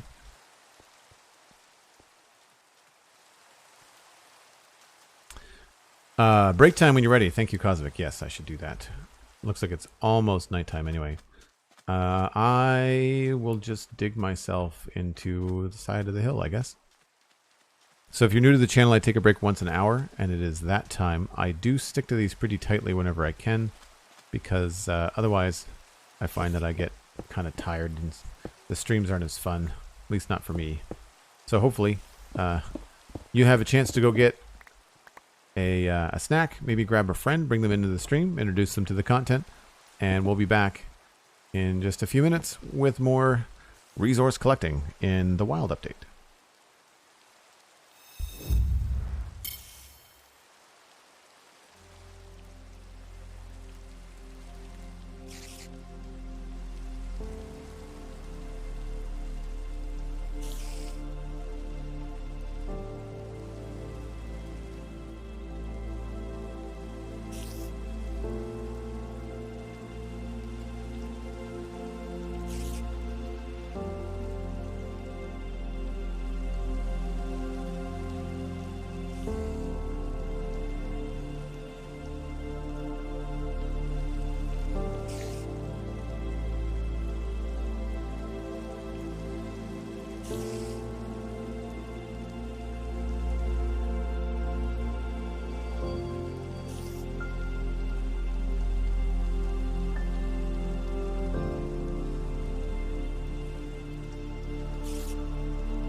All right. Oh, nighttime. We do have a bed nearby, though, so it should not be a problem. Except for that guy. Can we sleep fast enough? I hear him. Oh, good.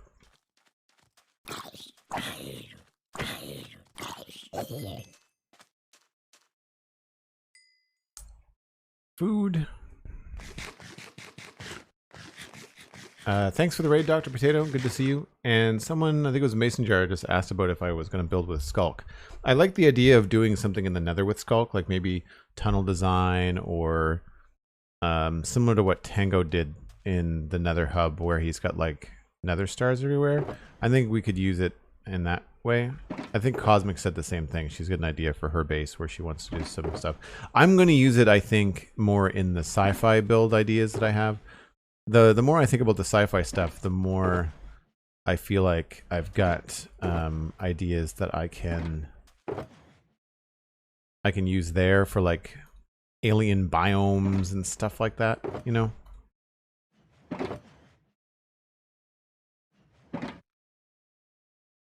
I feel like I need like a pit.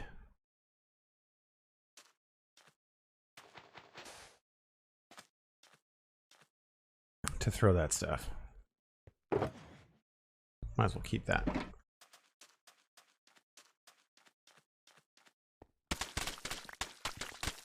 So I think we'll be able to get the full shulker box full of mud. I don't think I'm going to be able to fill up a shulker box of mangrove. I think the wood is going to be too time consuming to get it all.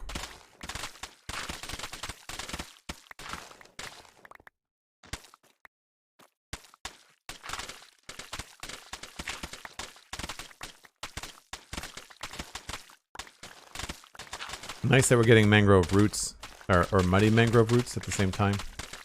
So we're getting all this stuff. I, of course, want to turn most of this into mud brick and packed mud. Like, that's why I'm getting so much of it.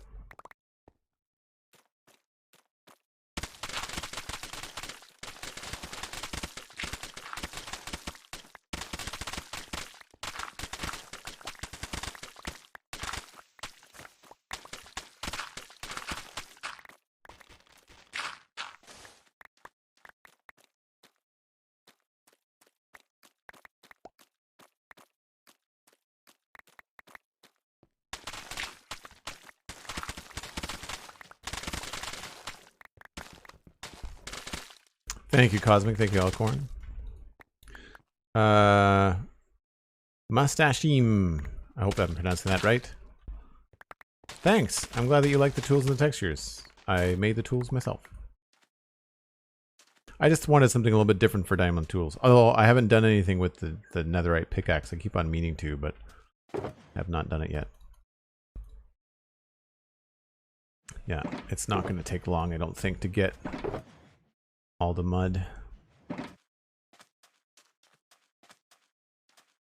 Let's take down... Oh my gosh, that's a big tree. The thing is, like, they're so huge, but you don't really get quite as much wood as you think you're going to get. When you look up at it, you're like, wow, how much wood am I going to get? And honestly, it's mostly leaves.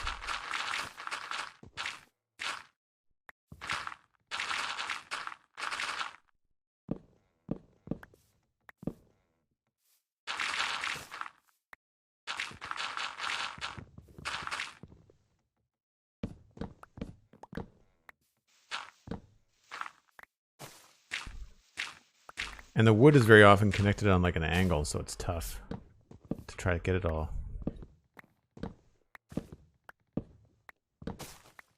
Oh, that's a thick trunk. Maybe that's the key. Follow the wood down.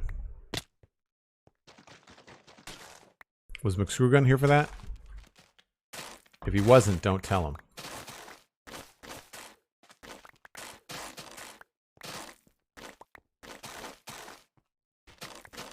I think building in a mangrove swamp would be a really interesting experience.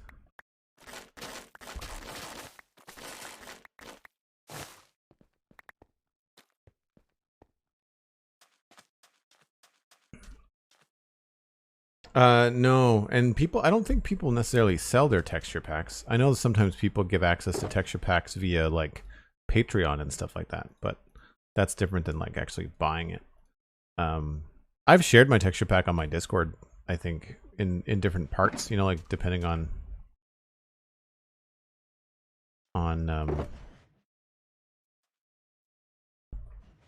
what people were interested in, because it's not one pack. I've got like several packs. Most of it's inspired by Germsy Boy and Whip. And I know Whip makes his available to patrons. Like, that's the thing that he does.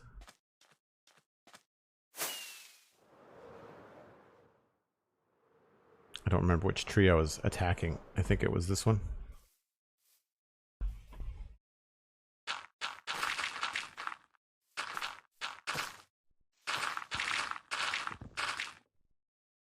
The hard part is that, like, you don't want... It takes so long to chop down a tree. You don't want anything that falls to the ground to despawn before you have a chance to go grab it. But it takes, like... I want to say it takes 5 minutes to chop down a tree.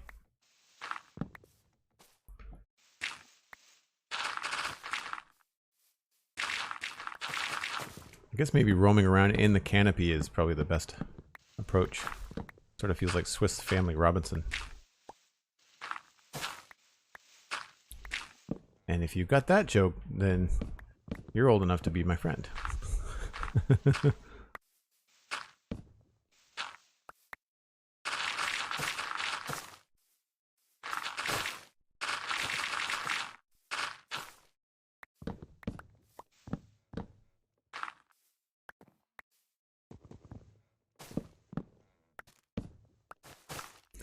So it feels like that was a couple of trees that all got stuck together, right? It is strange that the mangrove roots are an axe block, because you kind of expect them to go the way of bushes. Like, you kind of expect the hoe to work on them. I mean, it makes sense when you think about it for a while, but just from a gameplay perspective, it feels like the hoe should be the thing.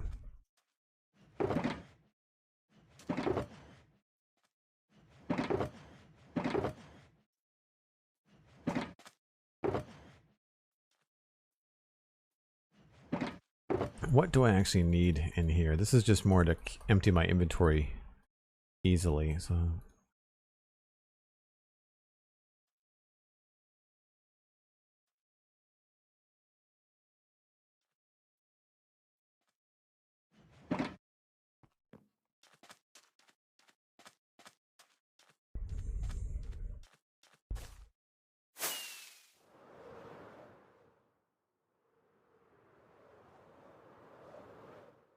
Roots can be very tough. I guess that's true, yeah. I've done some yard work in my days, and removing roots, especially if it's a big tree, because of how deep in the earth they are, they can be really tough to remove. I remember using like saws and all kinds of stuff on them, so yeah, that's fair. Yeah, see, look, here's a couple of logs that are just sitting here.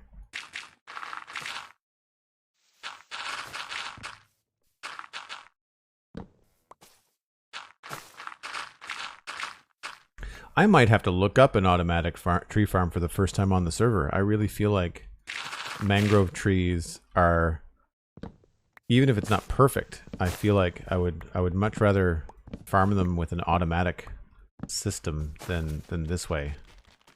It's not like the super spruce trees when you can just do the 2x2 spruce tree and chop it down right down the middle and then you're done, you know? Like, this is very, very different. Very tedious.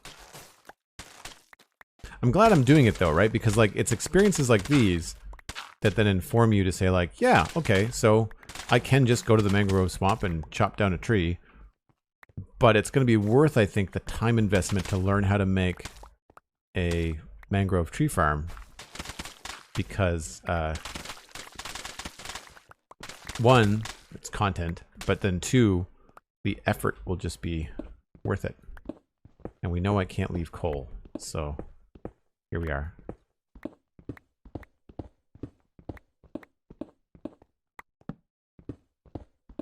People are like, Joel, how come you never run out of resources and how come you can always smelt stuff? This is why. This is why.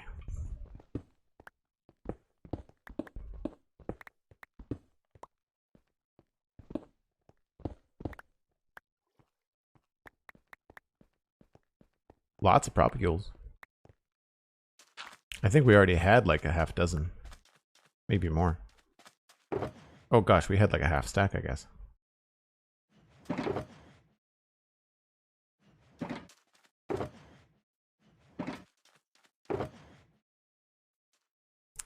We are on the last track for the mud, so that's cool. Only 2 stacks of mangrove wood. That's disappointing. I guess I should keep that in there.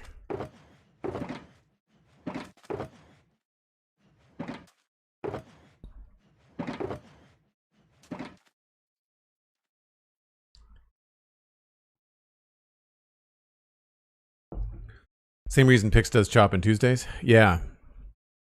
Yep. That was the first emote that I did for Pixel Riffs. The first one he said was like, I need the chop on Tuesday emote. That has to happen first. So we obviously have some sort of wood left in this floating chunk, and the perfectionist in me will not leave this alone.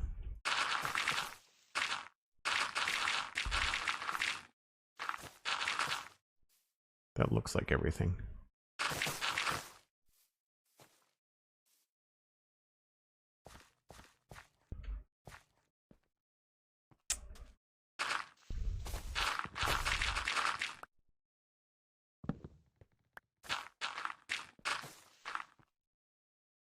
Say that's everything there too.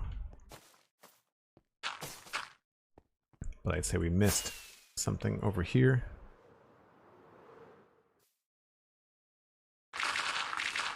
Yep.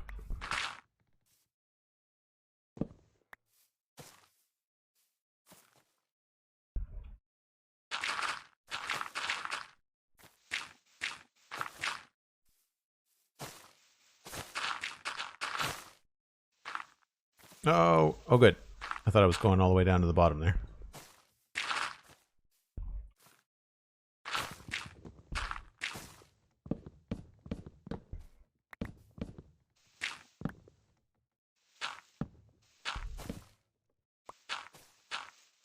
See, that's sneaky. Way up there. Oh, come on.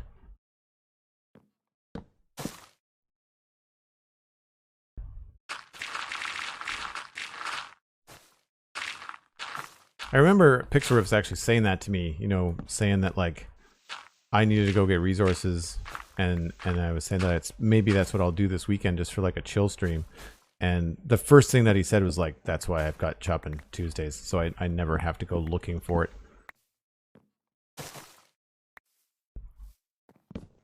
I think we only ever have to go looking for new resources. I feel like because the server is so established, when it comes to the average Minecraft resources like stone and that kind of stuff, I don't remember the last time I had to go looking for that kind of thing.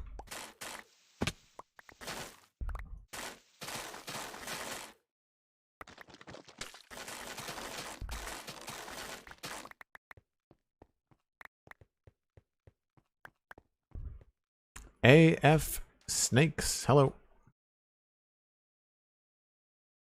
Yeah, Stardust, I agree. It's very reminiscent. That's why I was asking earlier if there's a potential way to keep mangroves from getting too tall. Like, you know, if you can put a block down and keep them at a certain level. I don't think I want this many mangrove roots. I don't think I'm going to need quite this many, but we're going to have the room because we're not going to be able to fill the shulker blocks with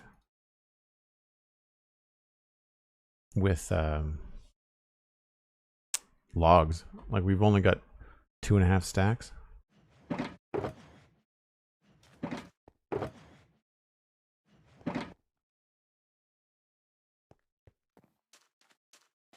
And I also don't want to be that guy that leaves stuff floating around.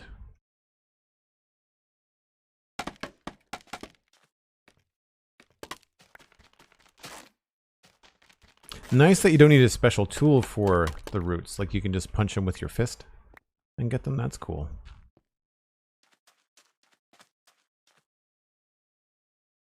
Mining down a 10 by 10 chunk area down to bedrock. No, you shouldn't need any resources. That's why I've got so many resources, because I've got a huge mine underneath my witch farm. And instead of lighting up caves and trying to remember which caves I lit up, I just dug out the whole area, size of a beacon radius, all the way down to like Y6 or something, back before, obviously, I have to go deeper now. But I could go deeper, and I could end up with all kinds of resources. I could end up with all kinds of redstone. I'll end up with, you know, probably more diamonds. Not that I need them. But I feel like there's all kinds of stuff that I can do. Because I thought to myself, like, I could go and dig a mine, but really what would be smarter would be to dig a mine near the witch farm, because then the witch farm is going to be running, you know, the slime farm is going to be running, and all the while I'll be increasing the perimeter that I've, you know, created, so that in the end I'll end up with a more efficient witch farm. Not that it's the fastest witch farm in the, you know, in the universe, but it's fast enough for me. I just don't spend any time in the swamp anymore. I don't have any projects on the go right there. That's where I should set up my villager trader hall, but that's where I was kind of thinking like it would be nice to start, not start over, but if I was to go and make like a permanent home base for myself in a sci-fi area, then I could have all kinds of cool stuff. Like I could get a little bit of story going behind the a villager trading hall where, like, you know, maybe aliens have abducted the villagers or something. It could be kind of fun. Just something with some imagination behind it rather than just building straight up farms, you know? I like what Alistair is doing with the very weird and wonderful ways that he is that he's farming things. And I want to try and do something not involving like killing villagers, but like I want to, if I'm going to make a sugarcane farm just for me, because right now the only one that I have, they're all community based. And if I wanted to make one just for me, then I'd want to make, well, let's make a cool sci-fi looking one, you know? Let's do something really different with it.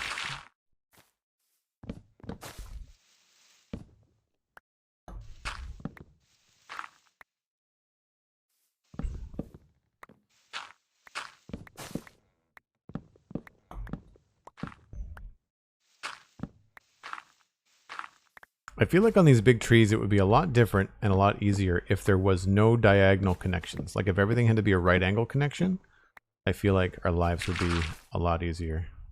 I feel like you'd be able to spot everything a lot faster.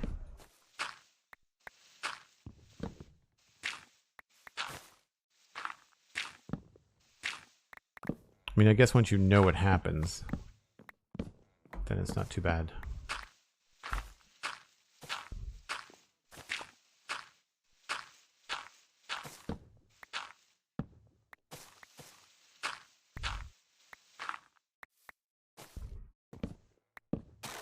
Oh! Mixed screw gun.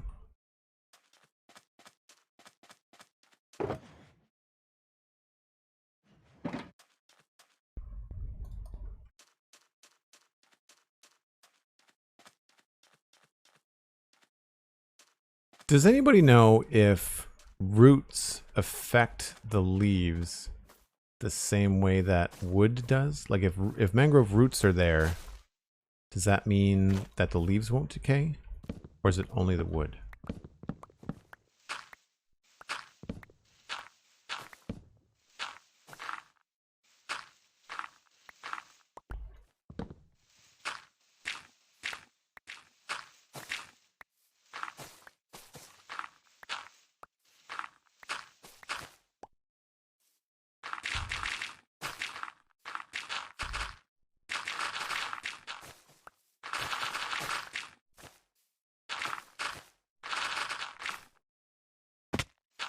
Getting down to the last bit of this one.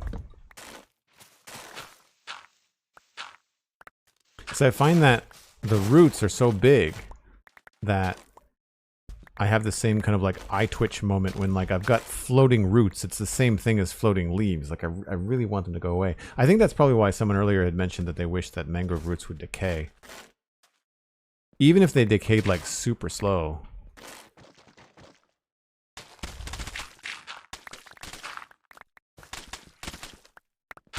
I like that the mud is like 4 blocks deep though. That's cool.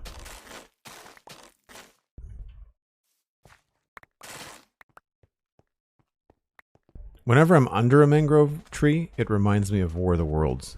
That's what's going through my brain. That'd be kind of a fun build. Like an organic tree come to attack the planet. That'd be kind of fun. My imagination is very sci-fi right now because I watched the Kenobi series. I will say nothing other than it is fantastic. And on the latest episode of the Citadel Cafe, my podcast, me and Alistair talked about it for like a good hour. So it was fun. The show is really long. The show's like 2 hours long, but the conversation about Kenobi is the latter half of that. Heavy spoilers, obviously, so you can't go enjoy it if you haven't seen the show, but like the ousters in Hyperion Saga. I'm not sure I'm familiar with the Hyperion Saga. I'll look that up though.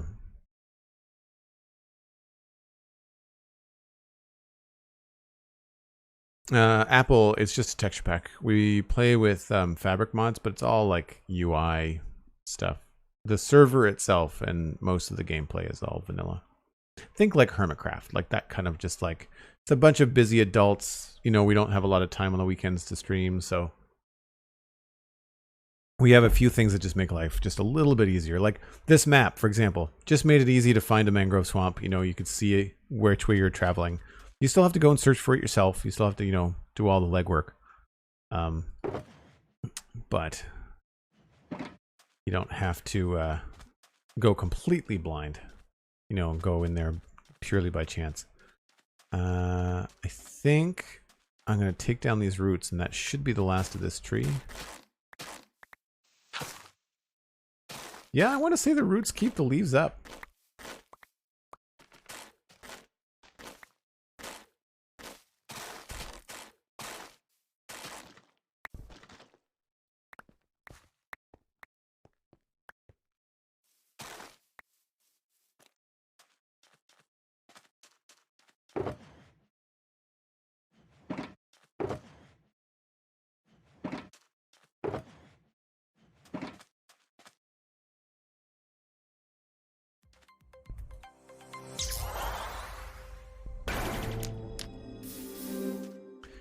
All right.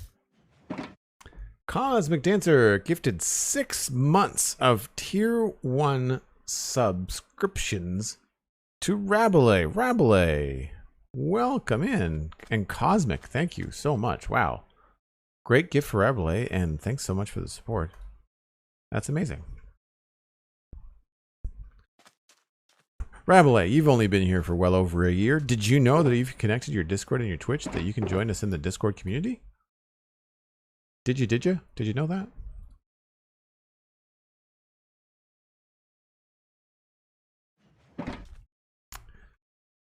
Okay, so we don't quite have this full, but that's a lot. I'm okay with that.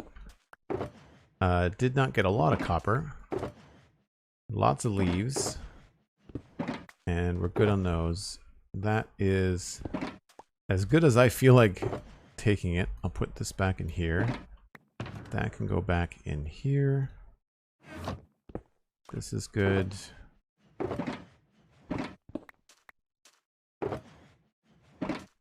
Keep that on us in case we need to decorate stuff in the Nether. I think what we can do too on our way back, we can maybe do a little bit more work on that Nether tunnel.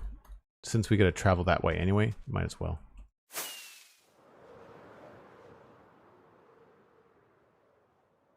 You have a Discord? Yeah, imagine that, right? I should also take a screenshot of the established Nether portal with the coordinates so that we can post it in the Citadel channel for just our server members.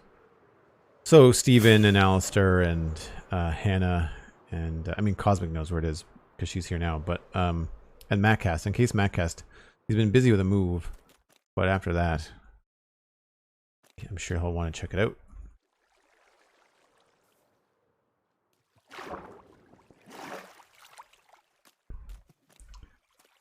So I have to back up here a little bit, I guess.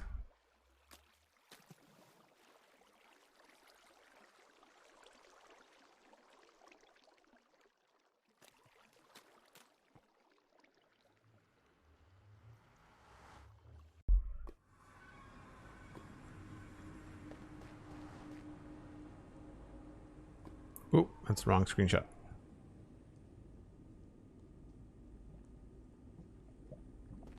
Cool. Now, anything along here outside of like making it uniform and look good with blackstone or something like that, which I'm not going to do right now. I don't think there's anything. I guess maybe we can just flatten it out at that part that needs to be flattened. Right? That's probably it. Although maybe we could add a little bit here. If we make this tall enough that they can't jump in, then that would be, I think, safer for some people.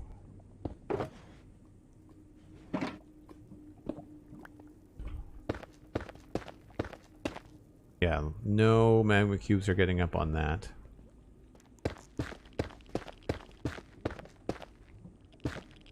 So I think that's probably good.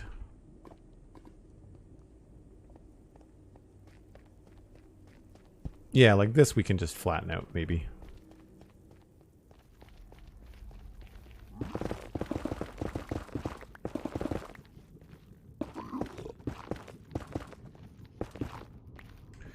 Oh, I should get more netherrack.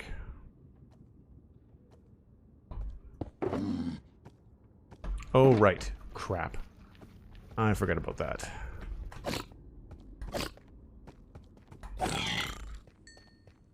I really don't like that mechanic. Really, really don't like that mechanic. It's my shulker box. It should not matter.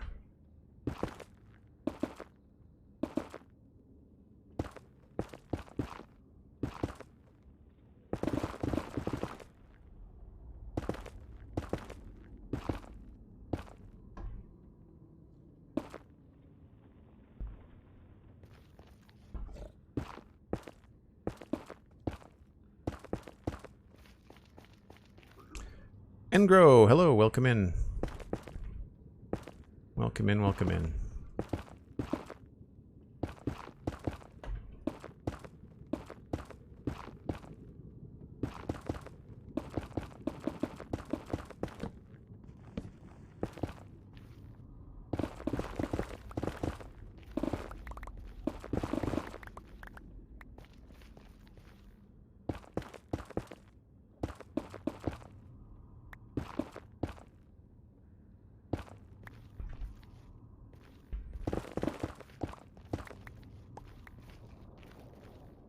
I guess I'll just break this and replace it.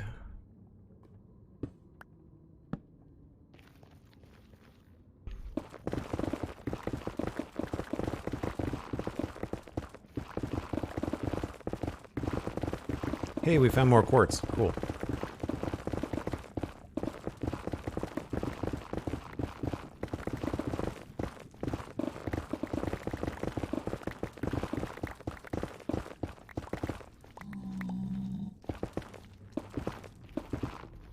Sometimes it's nice to have these platforms have like a little bit of a moat around them too, so that people like these guys can't get up on them.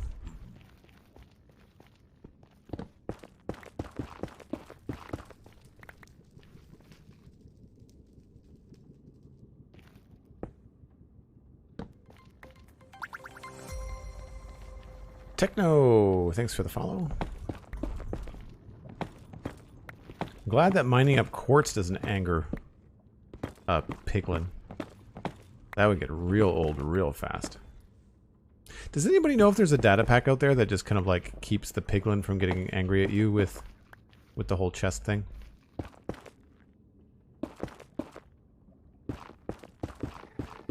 Because I feel like that's something I would... I don't mind the gold thing, that makes sense. But the chest when it's my chest or a shulker box, like they've never even seen a shulker box. So even just like limiting it to like chests anger them, but shulker boxes don't, I think would make sense.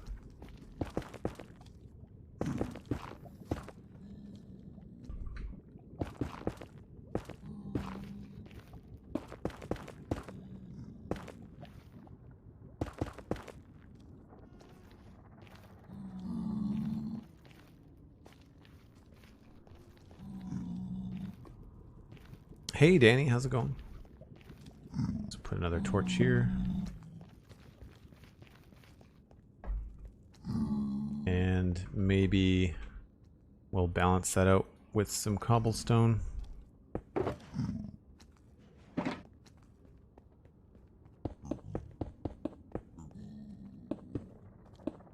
Looks a little bit weird.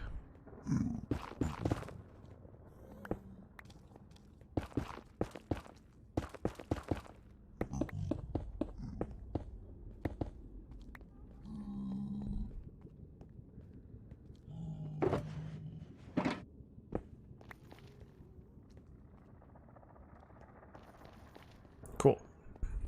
So it's not a super long tunnel after all. Took a little bit to dig, but not too bad.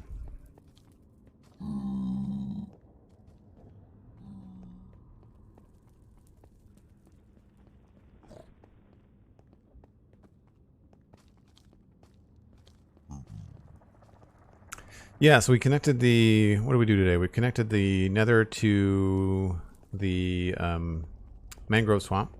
Tried to collect as much mangrove wood as we could, but it's really slow. Got lots of mud, though, which we can turn into... mud bricks. Oh, I should stop at Dartmouth Meadows on the way home and see what I've got for wheat. Because we need the wheat blocks, of course.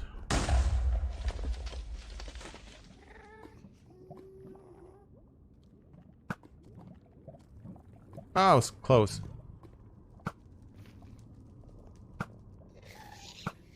Don't hit a pigman? Okay.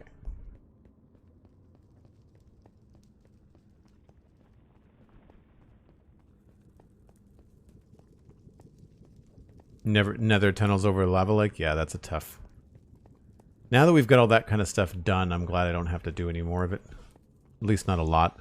I'm glad that that tunnel we just put in was not over a lake. The basalt delta was a little bit tricky, but like, you know, a fire resistance potion. And really, if you've got a couple of fire resistance potions on you, Danny, then, you know, the lava lake thing is not that big of a deal. It's early game when you don't have that stuff. That's the tricky part, right? That's the tricky part. Where am I going to find the most wheat? I guess we'll go through the inn on a bridge, and I'll walk south to see where I'm going to have wheat. Most of the wheat is probably earmarked for just like backups for filling in gaps in decoration, but we'll see.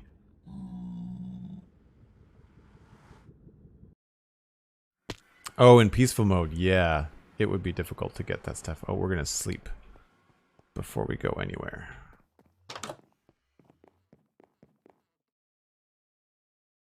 For anybody that hasn't seen this, this is my inn on the bridge build. I think last time I would have been here looking around at stuff would have been with Alistair back at the server tour. And that's on YouTube. Joel Duggan VODs on YouTube. But this is a fun little build inspired by Lego. It's a lot smaller than I remember. I'm building so big now that I forget about it. But it has this nice little bridge over the river. And these little paths for the wheat field. I believe this path gets us somewhere. Connects back up somewhere. Yes. So I'm going to check the farm to see if there's any wheat there. And then we have a villager farm for wheat, but I have no idea if it's been working because no one's in this area to load it very often.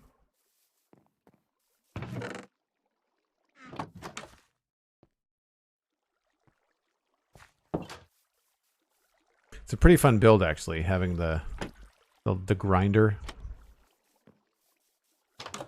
Now that I've got better ideas for texture, I've got more ideas on how to texturize that, but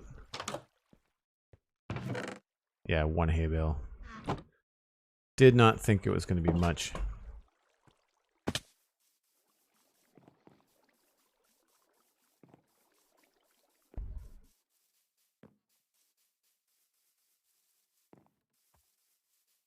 Did you add more flowers to this, Cosmic? I don't remember it being so bright. That looks good. Last build in West Hill reminded you of the inn on a bridge. Huh. The Deep Slate house or the candle shop? Check the wheat stores, because this is where all the wheat goes. Storm Dance, that is Germsy Boy's wheat texture, but I tweaked it and made it a little bit more bright yellow. His is, oh come on, his is good, but his is like meant to go with like an entire custom pack. 18, that is not a lot. This obviously isn't working very well then.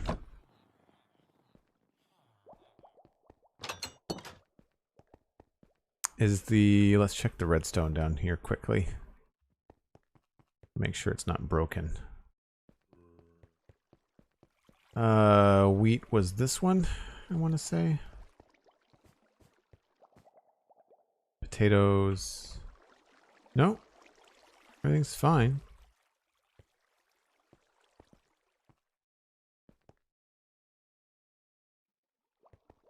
Okay. That works. Oh, I wonder, check the overflow chest. I'll take the free carrots. That's no problem.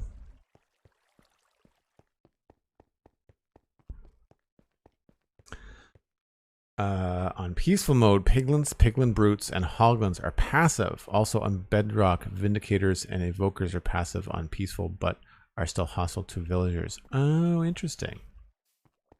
That's one of the things I've thought about doing whenever I think about like a new playthrough or something like that. I think I'm done with modded, but I like the idea of trying a peaceful playthrough, but like a peaceful technical playthrough where I try to build farms, but you don't have like mob farms. Did dungeon spawners spawn in peaceful? Do you get them or do they just not build them? So we've got some wheat that we can steal. Let's take...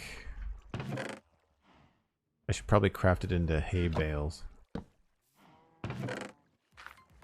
I won't take 9. Let's take 1, 2, 3, 4.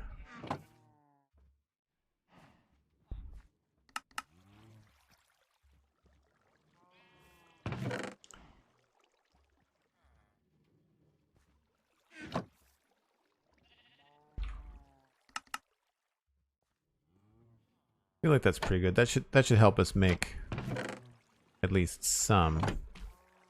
And that way we've not completely left this community farm empty. So this is an old school farm for people that don't know how these work. There's a little viewing window you can see. So there's a villager in here and his inventory is full of seeds.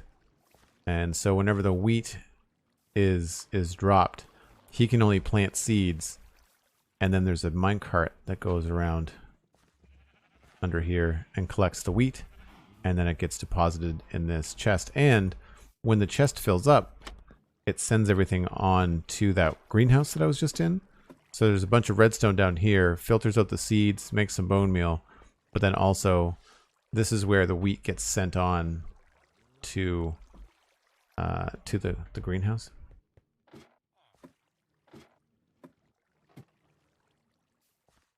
No, they don't make bread as far as I know. He can't pick up the wheat.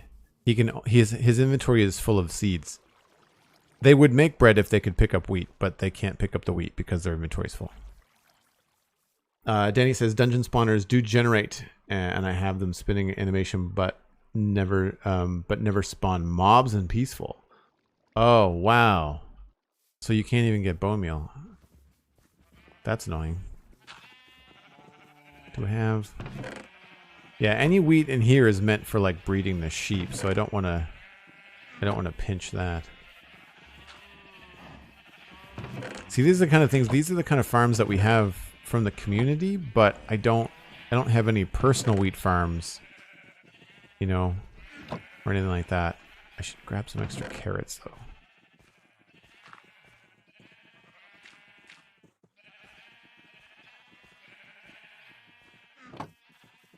Don't need potatoes.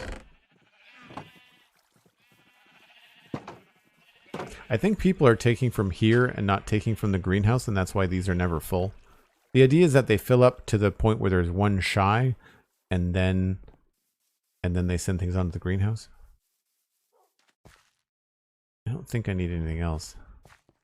What else was I coming by here for? Oh, it's just wheat, right? That's all I wanted.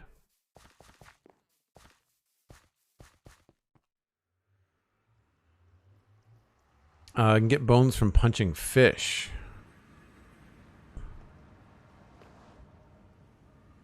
Wow. I guess for Java, for a bone meal in Peaceful, you'd have to make a moss farm, which would be faster anyway than killing any kind of mobs. You just have to find the moss.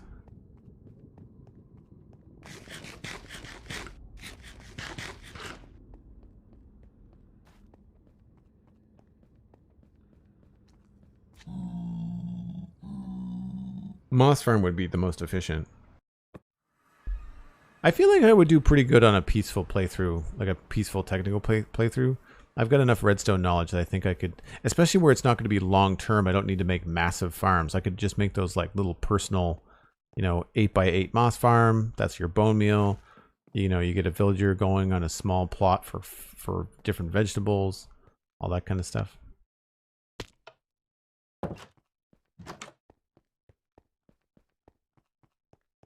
Axolotls also occasionally cause bone meal when they kill fish. Interesting. There's no way to like spawn fish automatically in the game, right? Like you have to just kind of come across them. Because that would be kind of cool for an alternative bone meal farm, would be somehow find a situation where you can constantly or regularly spawn fish and have a bunch of axolotls waiting for lunch, and just like they'll just kill the fish. And then you could have like some running water over the top of the pond to collect all the bone meal and stuff that would float to the surface. That would be pretty cool.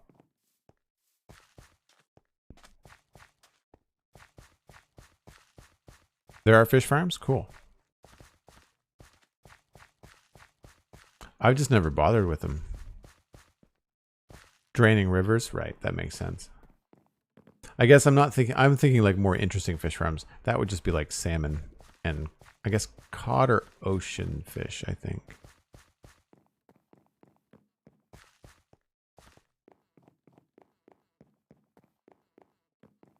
I really need to come back and revamp this house. I really don't like it. It's too big.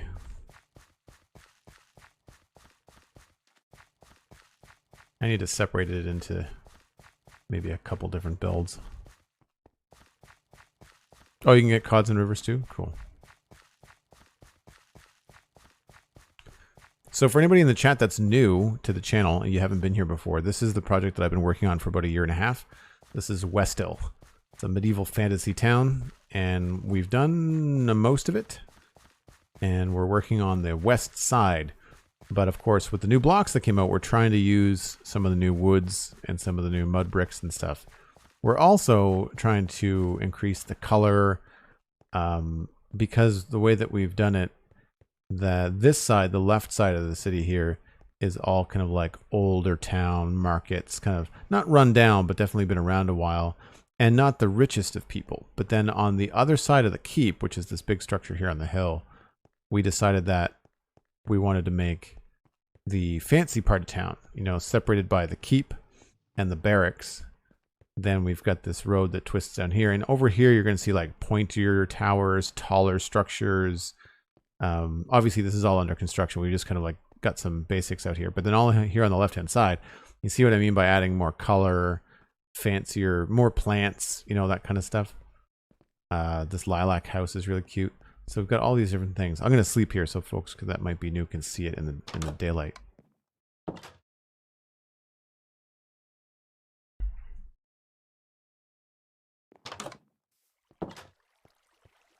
So yeah, it's a lot more decorative. The people here have more time to make things look nice.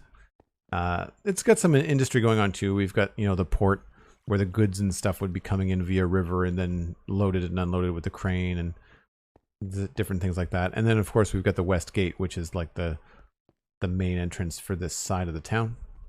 And we've not done anything near it yet. So we started off with the port and we've been working our way up the hill here on the right hand side. So all of this side is pretty much finished. We've also got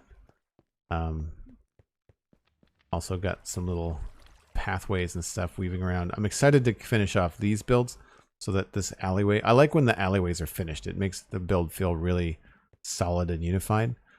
And then this was the last build we were messing with. We haven't really done a lot with it. I like the roof, but we haven't decided the final block palette. So that's kind of like where we left off here in the sea. Techno, thanks. Yeah. It's just consistency, you know, like, I mean, it helps that streaming is part of my job and then it helps me have content to talk about for the Spawn Chunks podcast. But, you know, it's just been weekends. I really don't play unless I'm streaming. So it's at the most, it's like Friday, Saturday, and Sunday afternoons is when I get to play Minecraft with all of you.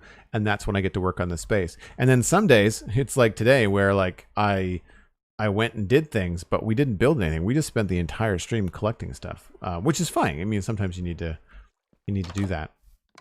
And that reminds me, I do have a basalt. Oh, I was kind of low on basalt. That's cool. So now that we made that trip, we've filled up on a few things that I didn't know that I needed to fill up on. So that's great. Top up the basalt there. We've got some cobble we can put down.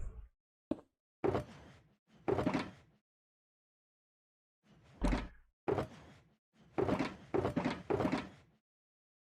feel like I had some nether quartz and stuff.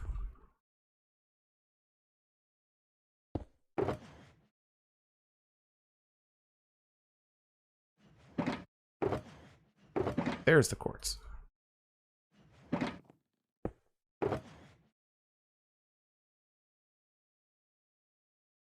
Copper box is up here. So we're going to have to smelt some of that. And mud box, I think. I don't remember where I was keeping the mud box. I think it was here. Mangrove. Oh, maybe we should put the mangrove and the mangrove leaves next to one another. Put the mud box over here. And carrots. Oh, that's the wrong one.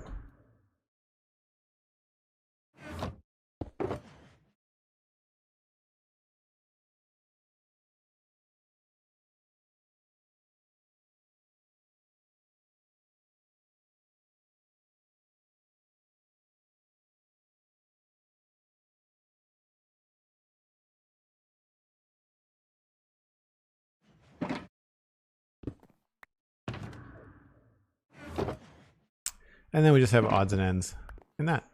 Excellent. Well, folks, if you've enjoyed this, then make sure that you leave a follow before you take off. We are going to send you on to a raid, so don't go anywhere. But make sure that you follow me on Twitter. That is where I post when I'm live here on Twitch, and any schedule updates. I usually go to Discord. You can also just head to joelduggan.com, really, because you can find links to my podcasts, to the YouTube channel, all that kind of stuff. There's also the Joel Duggan VODs on YouTube. So if you want to see some of this town being built, you can go watch everything in real time over on Joel Duggan VODs on YouTube. There are 3 new videos up today, or up over the last 3 days, Thursday, Friday, and today. Bruno or Drath? Well, let's raid Drath. Drath is always up to some fun stuff in Minecraft. Build some massive projects. So if you folks like big builds, then you'll enjoy Drath. You can, of course, listen to free podcasts that are about Minecraft, like the Spawn Chunks, and about sci-fi and fantasy entertainment, like the Citadel Cafe. We talked about Obi-Wan Kenobi this week on the Citadel Cafe. It was a lot of fun. That's Alistair and I. Actually, Alistair's a server mate here on the server.